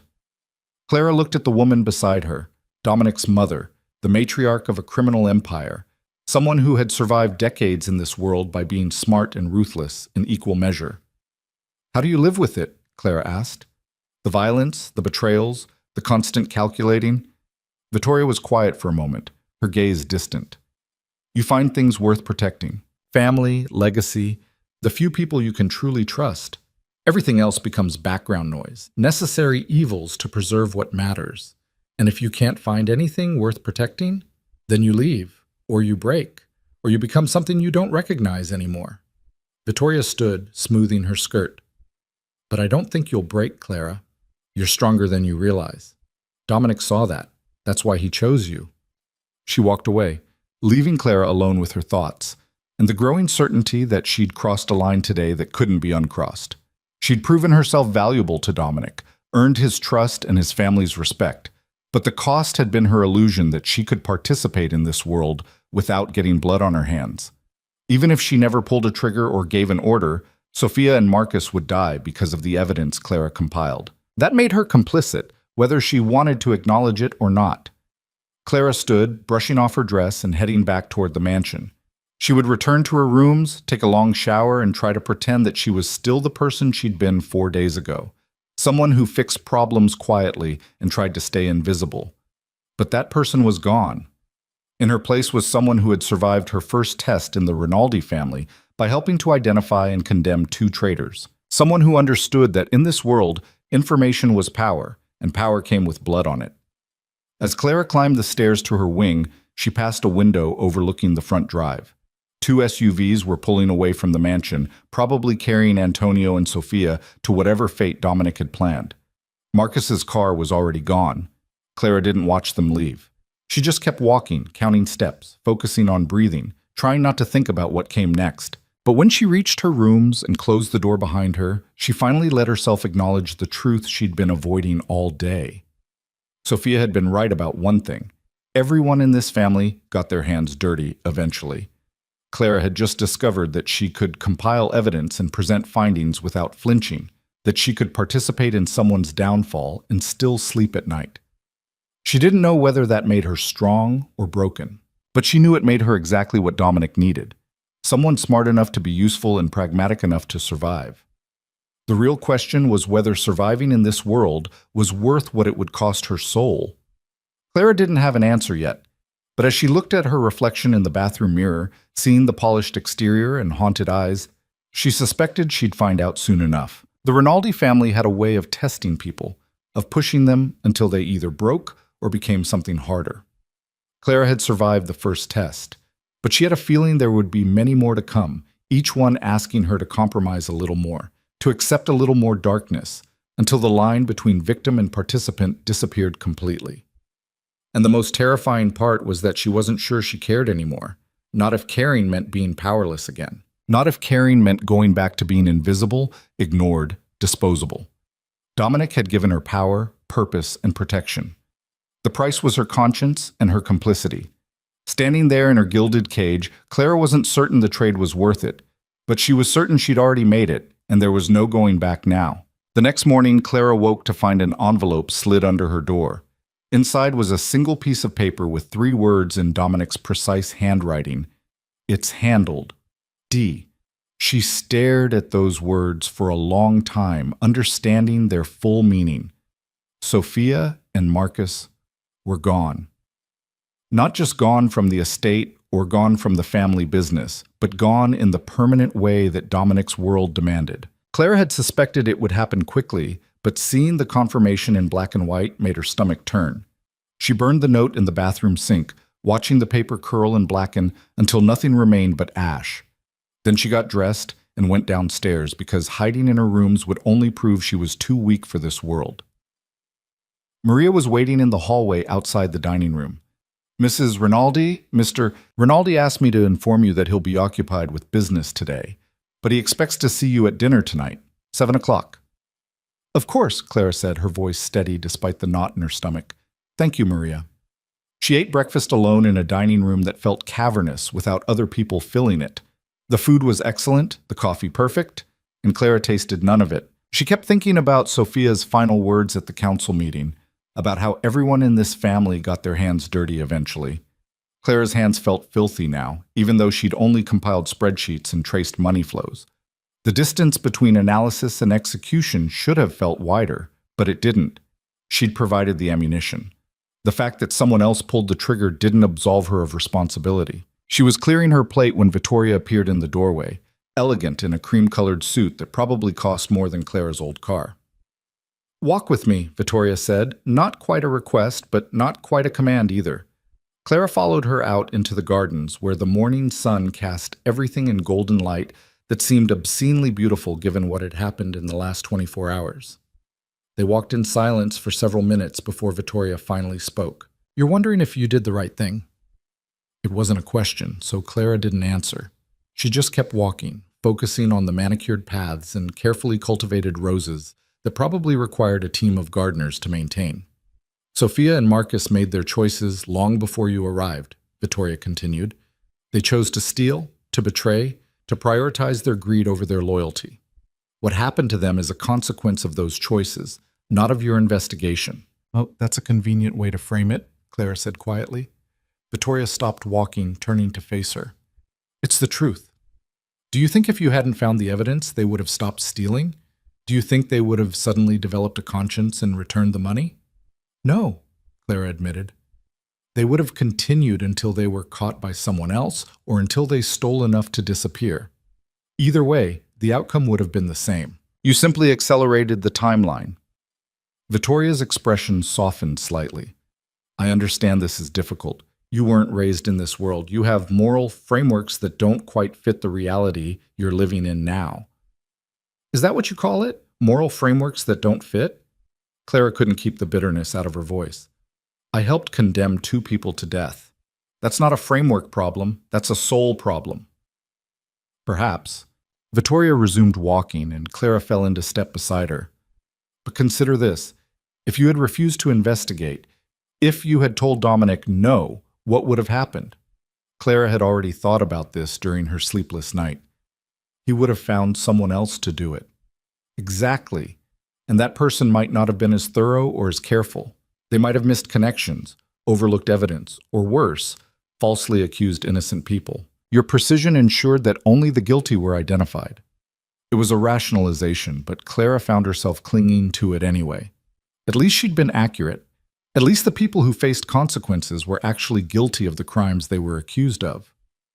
"There's something else you should know," Vittoria said, her tone shifting. "Antonio has been removed from his position overseeing maritime operations. Dominic has asked the family council to reassign those responsibilities." "To whom?" Vittoria's slight smile told Clara the answer before she spoke. "To you." Clara stopped walking. "What? That's insane. I've been part of this family for 4 days. I don't know anything about running shipping operations." "You know enough to uncover a 2-year conspiracy that everyone else missed. You understand the financial systems, the documentation requirements, the audit trails. Dominic believes that makes you more qualified than most of our current managers." "Dominic believes it gives him more control," Clara countered. "If I'm running maritime operations, he can monitor everything I do, ensure I'm not stealing the way Sophia and Marcus did." "That too," Vittoria agreed without hesitation. "But it's also an opportunity, Clara. Real authority, real influence within the family structure. Most people spend decades earning the kind of position Dominic is offering you." "I don't want it." "Then you're a fool." Vittoria's tone turned sharp. "You're in this world whether you want to be or not. The marriage contract ensures that. You can either be a passive participant, shut away in your rooms while decisions are made around you, or you can take the power being offered and learn to use it." Clara stared at the older woman, seeing the steel beneath the elegant exterior. Vittoria Rinaldi hadn't survived decades as the matriarch of a crime family by being passive or delicate. She'd learned to wield power, to make hard choices, to protect what mattered, even when the cost was high. "What if I make mistakes?" Clara asked. "You will. Everyone does." Vittoria's expression gentled again. "But Dominic will have people supporting you, teaching you what you need to know, and you'll learn quickly. You've already proven that." They walked in silence for a few more minutes, Clara's mind racing. Taking the position meant committing more fully to this world, accepting not just the marriage but an active role in the family's criminal enterprise. It meant crossing another line, becoming complicit in ways that went beyond simple investigation. But refusing meant remaining powerless, dependent entirely on Dominic's goodwill and protection. It meant staying in the gilded cage with no key of her own, I'll think about it, Clara said finally. Don't think too long, Vittoria advised. Dominic will expect an answer by tonight. He's not patient with indecision.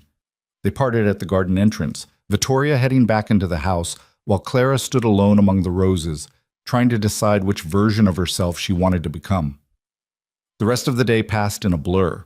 Clara spent hours in her rooms, pacing and thinking, trying to weigh options that all seemed equally terrible in different ways. She could accept Dominic's offer and become an active participant in organized crime.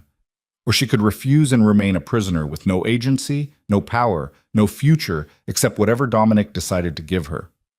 Neither choice felt right. But maybe that was the point. In this world, there were no right choices. There were only choices that helped you survive. By the time 7 o'clock arrived, Clara had made her decision. She dressed carefully in a dark blue dress that struck a balance between professional and elegant, then made her way to the private dining room where Dominic was waiting. He stood when she entered, pulling out her chair with the kind of old-fashioned courtesy that seemed at odds with his reputation. They were alone. No family, no advisors, just the two of them and a table set for an intimate dinner. "You look lovely," Dominic said, which was probably the first personal compliment he'd given her that wasn't somehow tied to her usefulness. "Thank you," Clara replied, sitting down and accepting the wine he poured. "Your mother told me about your offer, the maritime operations position." "And?" Dominic settled into his own chair, watching her with that calculating expression she'd come to recognize. Clara took a sip of wine, buying herself a moment to organize her thoughts. "I'll accept, on 3 conditions." Dominic's eyebrows rose slightly. "You're negotiating?" "I'm clarifying terms," Clara corrected. "You want me to take on significant responsibilities in your organization. I want to ensure I have the support and authority to actually do the job." A smile played at the corners of Dominic's mouth. "I'm listening." "First, I want full access to all maritime records, not just the financial data, but operational logs, personnel files, everything. I can't manage what I can't see." "Agreed. What else?" "Second, I want direct authority over hiring and firing within the maritime division. If I'm going to rebuild after Sophia's mess, I need to know I can make changes without waiting for approval from 6 different people." Dominic considered this, swirling his wine. "You'll have authority over administrative and support staff. Management-level positions still require my approval. I won't have you installing your own network without oversight."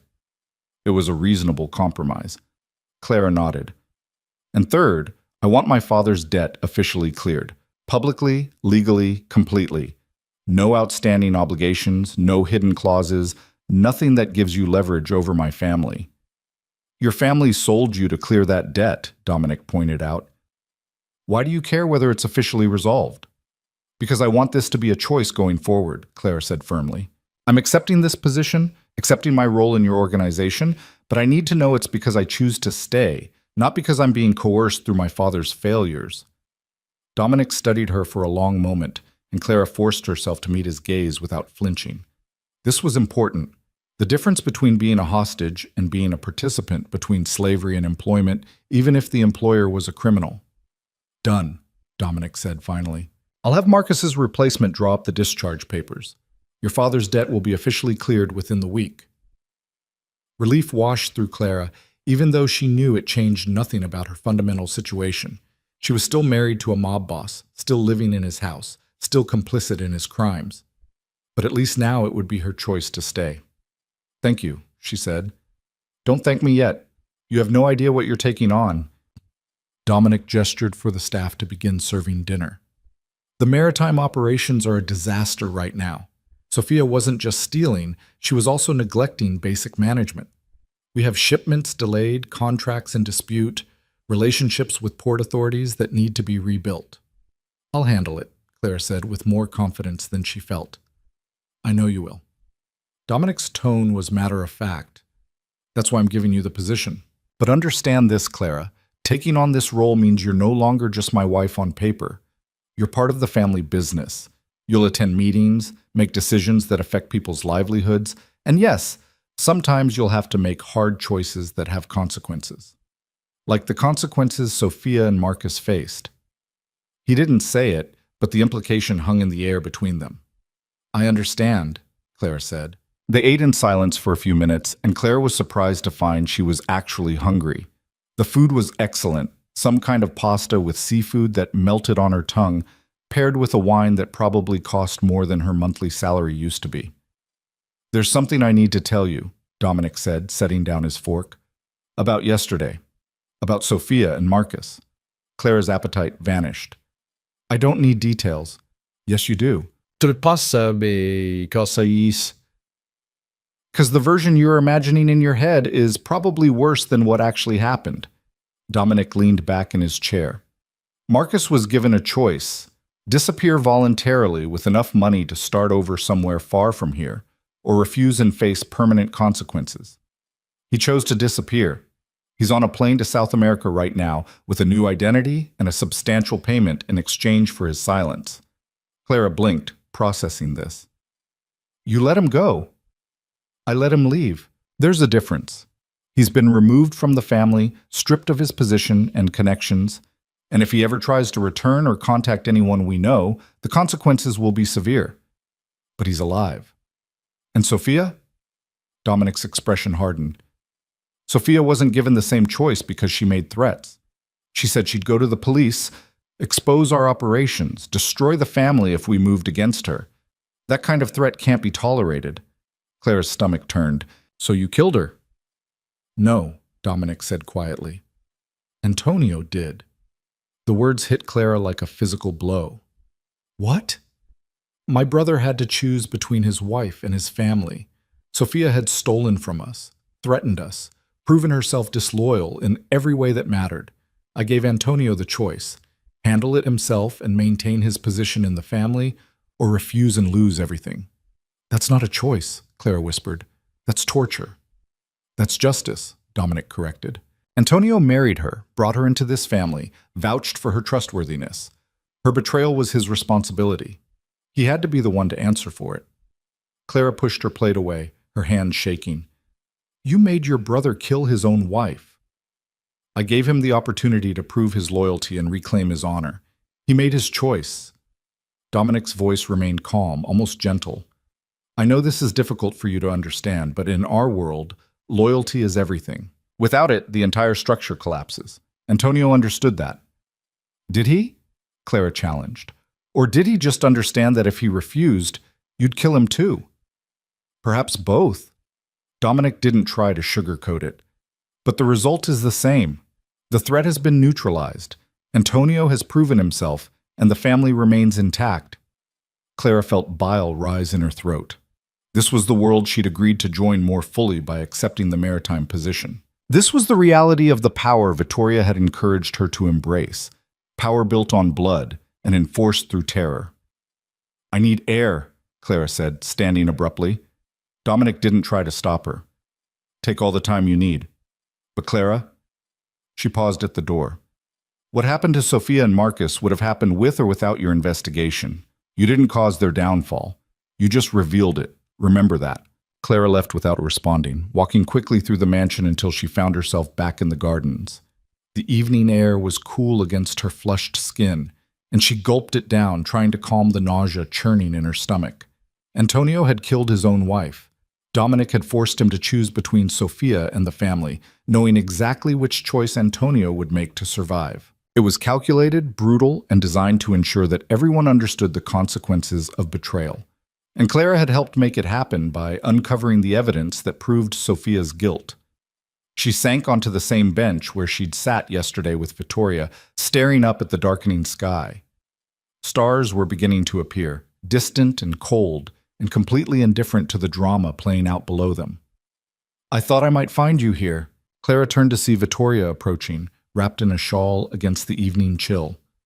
The older woman sat down beside her without invitation, following Clara's gaze up to the stars. "Dominic told you," Vittoria said. Not a question. "About Antonio. About what he made him do." Clara's voice was hollow. "What Antonio chose to do," Vittoria corrected gently. "My son is many things, but he's not a puppeteer. He gave Antonio a choice, difficult as it was. Antonio made his decision based on his own priorities and his own understanding of what the family requires. That's a convenient way to absolve Dominic of responsibility. No, it's an acknowledgement that everyone in this family makes their own choices. Vittoria's voice was firm. Antonio could have refused. He could have chosen his wife over his family, accepted the consequences, and walked away. He didn't. That's on him, not on Dominic. Clara shook her head. You're also good at justifying terrible things. We're all good at surviving, Vittoria corrected. That's what this family does. We survive, we adapt, we make the hard choices that allow us to continue existing in a world that would destroy us if we showed weakness. And if the cost of survival is your soul? Vittoria smiled sadly. Then you decide whether having a soul matters more than having a life. Different people make different choices about that balance. They sat in silence for a while, watching the stars emerge one by one. Clara thought about choices and consequences, about the line between victim and participant, about how quickly circumstances could transform someone from one into the other.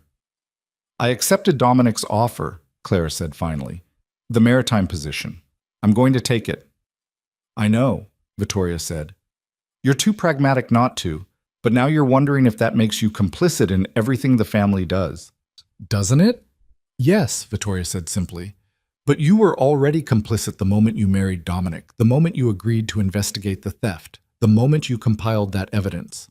The maritime position just makes your complicity more active and more visible. Clara wanted to argue, to insist there was a difference between being forced into marriage and actively choosing to manage criminal operations.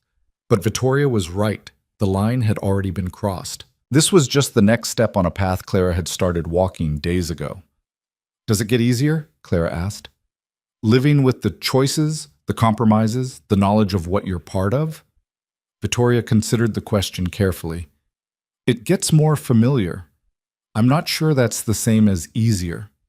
You learn to compartmentalize, to focus on the aspects of your life that you can control and accept the aspects you can't. You find meaning where you can and try not to dwell on the darkness. That sounds exhausting. It is, Vittoria agreed, but it's also the price of power. And power, my dear, is the only thing that gives you any control over your own fate in this world. They stood together, and Vittoria surprised Clara by pulling her into a brief embrace. You're stronger than you think, she said quietly. You'll survive this, and you'll learn to thrive.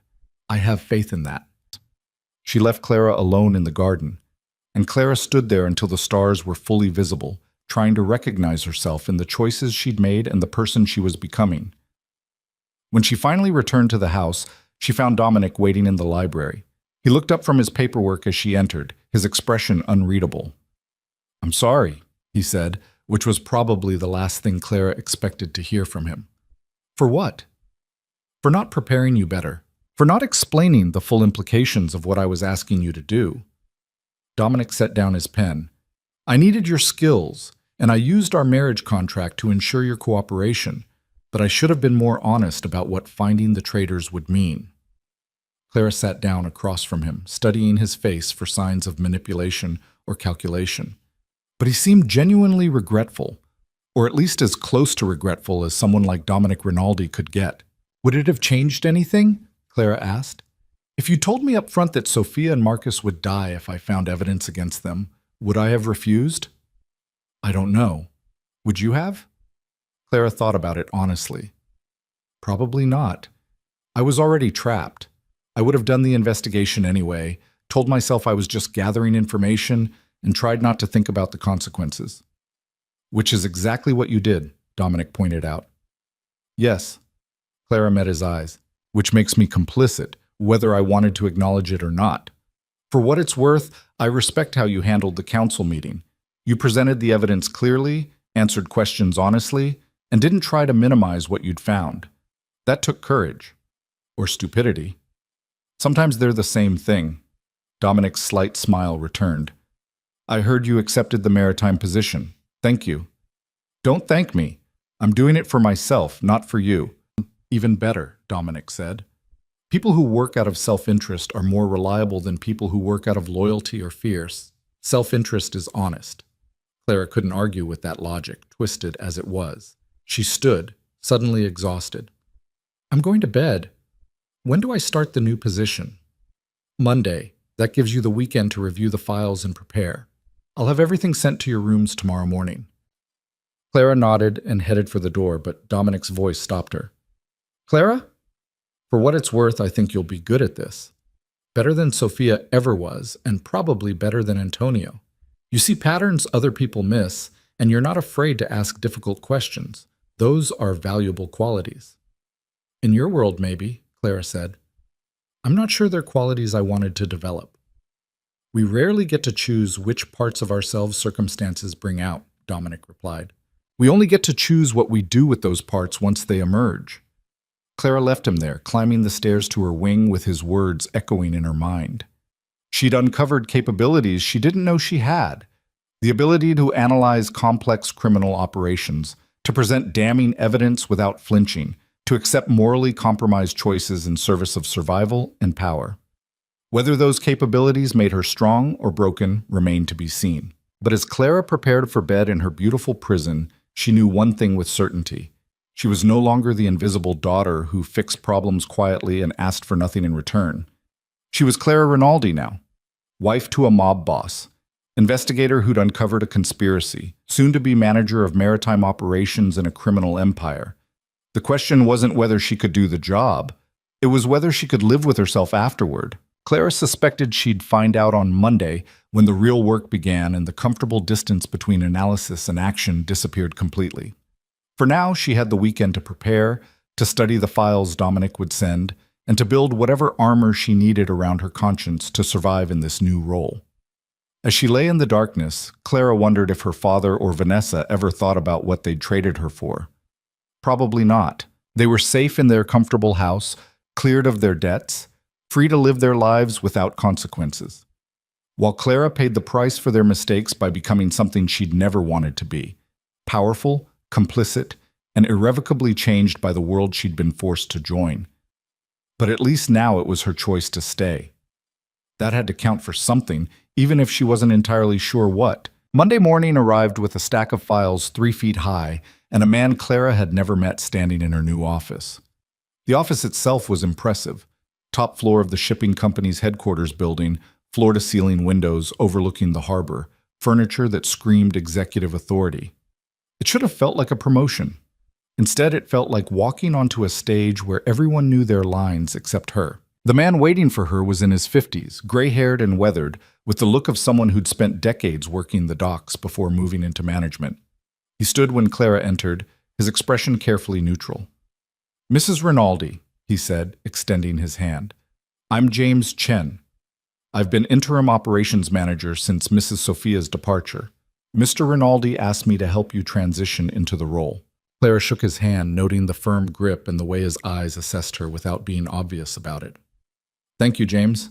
I appreciate the assistance. I imagine this situation has been difficult for everyone." Something flickered in James's expression. Surprise, maybe, or relief that she was acknowledging the chaos rather than pretending everything was normal. "It's been an adjustment," he said carefully, "but we're managing." Over the next 4 hours, James walked Clara through the operational structure of the Maritime Division. It was more complex than she'd anticipated, not just shipping routes and cargo manifests, but relationships with dock workers' unions, port authority agreements, customs protocols, and the delicate balance of legitimate business mixed with the family's less legal operations. "The legitimate cargo pays the bills and keeps the authorities happy," James explained, pulling up shipping schedules on the computer. "But approximately 30% of our volume is what we call priority shipments. Those require special handling and complete discretion." "Priority shipments," Claire repeated, "meaning smuggling." James didn't flinch at her directness. "Meaning cargo that doesn't go through standard customs channels, yes. It's been part of the family business for 3 generations. Sophia's theft didn't affect those operations. She was smart enough to keep her hands off anything that would draw Mr. Rinaldi's immediate attention. She just stole from the legitimate side." "Exactly. Small percentages across hundreds of transactions, hidden in invoice inflation and false documentation." It was clever, actually. If you hadn't been looking specifically for patterns, it could have gone unnoticed for years. Claire heard the respect in his voice and wondered if James had suspected what Sophia was doing but chosen not to look too closely. In this organization, willful ignorance was probably a survival skill. "What's our current status?" Clara asked, turning to the operational reports. What problems am I inheriting besides the obvious trust issues?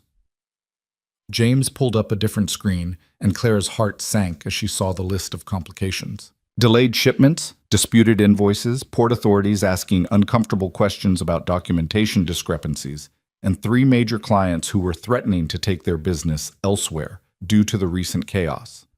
We need to rebuild credibility, James said. Fast. Our competitors are already circling, trying to poach our clients by suggesting that the Rinaldi organization is falling apart from the inside. Clara spent the rest of the day buried in details, learning the systems Sophia had left in disarray and the relationships that needed immediate attention. By the time James finally left at 6 o'clock, Clara's head was pounding, and she'd filled 2 legal pads with notes. She was reviewing a particularly complicated customs filing when Dominic appeared in her doorway, still wearing his suit from whatever business he'd been handling. "How's your first day?" he asked, leaning against the doorframe. "Overwhelming," Clara admitted. Sophia wasn't just stealing, she was also neglecting basic management. Half these files are incomplete, vendor relationships are deteriorating, and we have port inspectors asking questions about shipping documentation that doesn't match cargo manifests. Can you fix it? Clara looked up at him, seeing genuine interest in his expression. He wasn't testing her or setting her up to fail. He actually wanted to know if she could salvage the mess Sophia had left behind. "Yes," Clara said, surprised by her own certainty. "But it's going to take time and probably some uncomfortable conversations with people who have every reason not to trust us right now." "You have my full support," Dominic said. "Whatever resources you need, whoever you need to meet with, just ask. James knows the operational side, but you have authority over the strategic direction. Use it." He started to leave, then paused. "Clara, thank you for doing this. I know it's not what you signed up for." "I didn't really sign up for any of this," Clara pointed out. "But I'm here anyway, so I might as well do it right." Dominic's smile was small but genuine. "That's exactly the attitude that will make you successful. Good night, Mrs. Rinaldi." The next 3 weeks were a blur of 18-hour days, endless meetings, and the steep learning curve of managing a criminal enterprise disguised as a legitimate shipping company. Clara threw herself into the work with single-minded focus, partly because it needed to be done, and partly because staying busy kept her from thinking too hard about what she'd become. She rebuilt relationships with port authorities by being scrupulously honest about the legitimate cargo and impeccably discreet about the priority shipments. She reorganized the documentation systems to eliminate the gaps Sophia had left. She fired 2 managers who'd been complicit in the theft and promoted James Chen to Senior Operations Director, earning his fierce loyalty in the process. The work was exhausting, morally complicated, and oddly satisfying. Clara discovered she was good at this, at seeing the whole picture, at building systems that worked, at earning trust through competence and follow-through. People started coming to her with problems, confident she'd have solutions. The Maritime Division's reputation slowly began to recover, but success came with costs Clara hadn't anticipated. She started recognizing the signs of cargo that wasn't going through official channels. She learned which port inspectors could be trusted to look the other way and which ones required careful handling. She made decisions that directly facilitated illegal smuggling operations, all while maintaining the facade of legitimate business. She was becoming exactly what Dominic had predicted, an effective manager of criminal enterprise, someone who could compartmentalize the moral implications and focus on operational efficiency. The realization hit her one evening when she was reviewing shipping manifests and caught herself automatically flagging containers that would need to bypass standard customs inspection. She'd done it without thinking, without hesitation, without the moral struggle that should have accompanied facilitating smuggling. Clara set down her pen and stared at the documents, seeing her own handwriting marking which cargo was legitimate and which wasn't. When had this become normal? When had she stopped fighting against what she was doing and started optimizing it? A knock at her office door interrupted her spiraling thoughts. James Chen stood there with an unusual expression, something between concern and urgency. "We have a problem," he said without preamble. "A big one." Clara gestured him in, pushing aside her existential crisis to deal with whatever operational disaster had emerged. "What happened?" "One of our priority shipments got flagged at customs. The inspector is new, doesn't understand how things work, and he's asking for full documentation and cargo inspection." Claire's blood ran cold. Can we reroute the shipment? Not without drawing more attention. The container is already in the inspection queue. James ran a hand through his hair. Mrs. Rinaldi, if they open that container and find what's actually inside, we're looking at federal charges. Not just fines or slap-on-the-wrist consequences, real prosecution. What's in the container? James lowered his voice even though they were alone. Medical equipment. Very expensive, very regulated medical equipment that's supposed to require special import licenses and FDA approval. Why don't we have those licenses? Because getting them takes months and costs a fortune in compliance fees. We've been bringing this equipment in for a private medical facility that serves very wealthy clients who don't want to wait for official approval. James met her eyes. It's technically illegal, but it's not drugs or weapons. It's medical equipment that saves lives, just bypassing bureaucratic red tape. Clara processed this rapidly. The moral implications were murky. Illegal importation, yes, but for equipment that helped people. Still, if customs opened that container, the consequences would be severe for everyone involved. Who's the inspector? She asked. David Morrison, young, idealistic, completely by the book. The name hit Clara like a physical blow. David Morrison, the same David Morrison who'd been engaged to Vanessa before the forced marriage had redirected Clara's life. The senator's son who represented everything clean and legitimate that Clara had left behind. I know him, Clara said quietly. Or I know of him. He was supposed to marry my stepsister. James's eyebrows rose. Can you use that connection? Clara thought about it, running through scenarios. She could contact David, try to leverage the almost family relationship, see if she could convince him to overlook the inspection. But David Morrison wasn't the type to ignore protocol for personal connections. And approaching him would only draw more attention to the shipment and potentially to her own role in the organization. No, Clara said finally. That would make things worse. We need a different approach. She pulled up the customs database, accessing the files through the Port Authority connections she'd carefully cultivated over the past weeks. David Morrison's inspection queue showed 3 containers scheduled for today, including the Rinaldi shipment. What if the container wasn't where he expected it to be? Clara said, an idea forming. What if there was a clerical error that moved it to a different inspection queue, one handled by a more understanding inspector? You can do that? I have access to the scheduling system. It would look like a simple administrative mistake. Clara's hands moved across the keyboard, pulling up the necessary screens. The container gets reassigned to Inspector Rodriguez. He's been cooperative in the past. David Morrison gets a different container to inspect, one with completely legitimate cargo. Everyone wins. Except David Morrison, who loses the chance to make a big bust on his second week. He'll have other opportunities to be a hero, Clara said, her voice harder than she intended. And we avoid federal charges. She made the changes, watching the system update in real time. The Rinaldi container shifted to a different queue. David Morrison's inspection schedule now showed a different container. One Clara knew contained nothing but legally imported automotive parts. Done, she said, logging out of the system. The shipment will be inspected by Rodriguez tomorrow morning. He'll find everything in order and clear it for release. James looked at her with new respect. You just saved the family from a major disaster. I just committed computer fraud to facilitate smuggling, Clara corrected. Let's not romanticize it. But even as she said it, Clara knew she'd crossed another line. She'd actively intervened to protect illegal operations, used her access and skills to circumvent law enforcement, and done it all without hesitation once she understood the stakes. When had this become who she was? James left, and Clara sat alone in her office, staring at the computer screen. She should feel guilty. She should be horrified at how easily she'd manipulated the system to protect criminal activity. Instead, she just felt tired and increasingly numb to the moral compromises her position required. Her phone buzzed with a text from Dominic. Heard about the customs situation. Well done handling it. Of course he already knew. Dominic knew everything that happened in his organization, probably before Clara finished making it happen. She typed back a simple acknowledgement and returned to her work, pushing aside the uncomfortable questions about who she was becoming. The weeks turned into months. Clara's management of the maritime operations became increasingly successful, earning her respect from the family and fear from competitors. She attended family dinners where she was treated as an equal rather than an outsider. She made decisions that affected hundreds of employees and millions of dollars in cargo. She became essential to the Rinaldi organization in ways that went far beyond her forced marriage.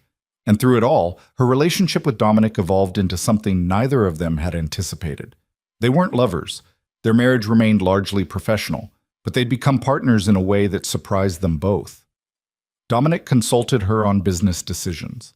Clara challenged his strategies when she saw better options. They worked together with the kind of efficiency that came from mutual respect and complementary skills. 6 months after her forced marriage, Clara found herself standing in Dominic's office reviewing quarterly financial reports when he said something that stopped her mid-sentence. "I'm dissolving the marriage contract." Clara looked up from the spreadsheet, certain she'd misheard. "What?" "The original contract that forced you into this marriage. I'm having it legally dissolved." Dominic pulled out a document and slid it across his desk. "You'll remain my wife legally unless you choose to file for divorce, but the contract that gave me leverage over you and your family, that's gone. Your father's debts are cleared, your family has no further obligations, and you're free to leave if you want." Clara stared at the document, her mind racing. "Why?" "Because you've proven yourself 100 times over. You've rebuilt the maritime operations, prevented disasters, earned the family's trust. You've become essential to this organization, not because I'm forcing you to be here, but because you're genuinely good at what you do." Dominic's expression was unreadable. "You deserve the choice I never gave you initially. Stay because you want to, not because a contract compels you." Clara picked up the document, reading through the legal language that officially terminated all obligations from the original marriage contract. It was legitimate, comprehensive, and completely unexpected. "What if I choose to leave?" she asked. "Then you leave. I'll ensure you have enough money to start over wherever you want, a new identity if you need it, and protection from anyone who might see you as a liability." Dominic's voice was steady. "I won't hold you hostage, Clara. Not anymore." Clara set down the document, her emotions too tangled to sort through quickly. 6 months ago, this offer would have been everything she wanted: freedom, escape, the ability to reclaim her old life. But now she wasn't sure what her old life would even look like. She'd changed too much to go back to being invisible Clara, who fixed problems quietly and asked for nothing. "I need time to think about this," she said finally. "Take all the time you need." Dominic stood, buttoning his suit jacket. "But Clara, whatever you decide, I want you to know that I respect what you've accomplished here. You've exceeded every expectation I had when I forced you into this marriage. For what it's worth, I'm sorry I didn't give you the choice from the beginning." He left her alone with the document, and Clara sat in his office for a long time, trying to imagine walking away from the life she'd built. The power, the purpose, the strange satisfaction of being good at something important, even if that something was morally compromised. Could she go back to her old life? Return to being nobody special, doing bookkeeping for legitimate businesses, living quietly on the margins? The thought made her feel claustrophobic, like trying to fit back into clothes she'd outgrown. But staying meant accepting who she'd become. Someone who managed criminal operations, who facilitated smuggling, who made decisions that skirted or crossed legal boundaries on a daily basis. It meant choosing this life deliberately rather than being forced into it. Clara walked back to her office and sat at her desk, looking out at the harbor where ships moved cargo both legal and illegal, where her decisions affected hundreds of lives, where she'd built something from the wreckage of Sophia's betrayal. She thought about Dominic's offer, about freedom and choice, about the person she'd been 6 months ago versus the person she'd become. Then she picked up her phone and sent a text to Dominic. "I'm staying, not because of the contract, but because this is where I choose to be." His response came almost immediately. "I was hoping you'd say that. Welcome to the family, partner." Partner. Not wife as obligation, not employee under duress, but partner by choice. Clara felt something unlock in her chest, a tension she'd been carrying since the forced marriage ceremony finally releasing. She'd made her choice, not the choice her old self would have made, maybe not even the choice she'd imagined 6 months ago, but it was her choice, made with full knowledge of what it meant and what it cost. That evening, Dominic hosted a small family dinner to announce Clara's official position as permanent director of maritime operations. Vittoria toasted her success. The cousins who'd been skeptical 6 months ago now treated her with genuine respect. Even Antonio, still grieving his wife and rebuilding his own position in the family, acknowledged Clara's competence with grudging admiration. After dinner, Dominic found Clara on the terrace overlooking the gardens, where she'd spent so many hours questioning her choices and mourning her lost innocence. "Are you sure about this?" he asked, joining her at the railing. "You can still change your mind. The offer stands." "I'm sure," Clara said. "6 months ago, I would have run the moment you gave me the chance, but I'm not that person anymore." "Who are you now?" Clara considered the question carefully. "Someone who understands that morality isn't black and white. Someone who's learned to wield power and accept the responsibilities that come with it. Someone who chooses to stay in a complicated situation because leaving would feel like giving up on the person I've become. Even though that person facilitates criminal operations?" "Even though," Clara confirmed. "I'm not proud of everything I do, but I'm proud of what I've built, how I've helped stabilize the organization, the relationships I've repaired. That has to count for something." Dominic was quiet for a moment, then said, "I didn't expect to respect you as much as I do. When I engineered that marriage contract, I thought I was acquiring an analyst, someone smart enough to find patterns, but controllable enough to manage. Instead, I got a partner who challenges me, who sees angles I miss, who's made me reconsider how I approach the business. Is that a compliment or a complaint?" "Both, probably." Dominic's smile was genuine. "You've made me better at what I do, Clara. More strategic, less reactive. That's worth more than I can easily quantify." They stood together in comfortable silence, watching the sunset paint the gardens in shades of gold and amber. Clara thought about all the choices that had led to this moment: her father's debts, Vanessa's selfishness, the forced marriage, the investigation, the decision to take the maritime position, and finally the choice to stay when freedom was offered. "Do you ever regret it?" Clara asked. "Forcing me into this marriage instead of just hiring me legitimately?" Dominic considered carefully. "I regret the method. I could have approached you differently, offered you a real choice from the beginning, but I don't regret the outcome. We work well together, and I don't think we would have arrived at this partnership through conventional hiring. Because I never would have agreed to work for a criminal organization if you'd asked nicely?" "Exactly." Dominic turned to face her. "But now that you're here by choice, now that you understand what we do and why, you're more valuable than any employee I could have hired. You believe in what you're doing, not because you're naive about the moral implications, but because you've weighed them and decided the work matters anyway." Clara wasn't sure she'd go that far. She wasn't certain she believed in what they did, but she believed in her own capabilities, in the systems she'd built, in her ability to manage complex operations and solve problems that would break other people. Maybe that was enough. Maybe belief in yourself and your skills was more sustainable than belief in the righteousness of your cause, especially when your cause involves smuggling and organized crime. "What happens now?" Clara asked. "Clara, we just keep doing what we're doing? Running businesses, managing operations, pretending we're a normal married couple?"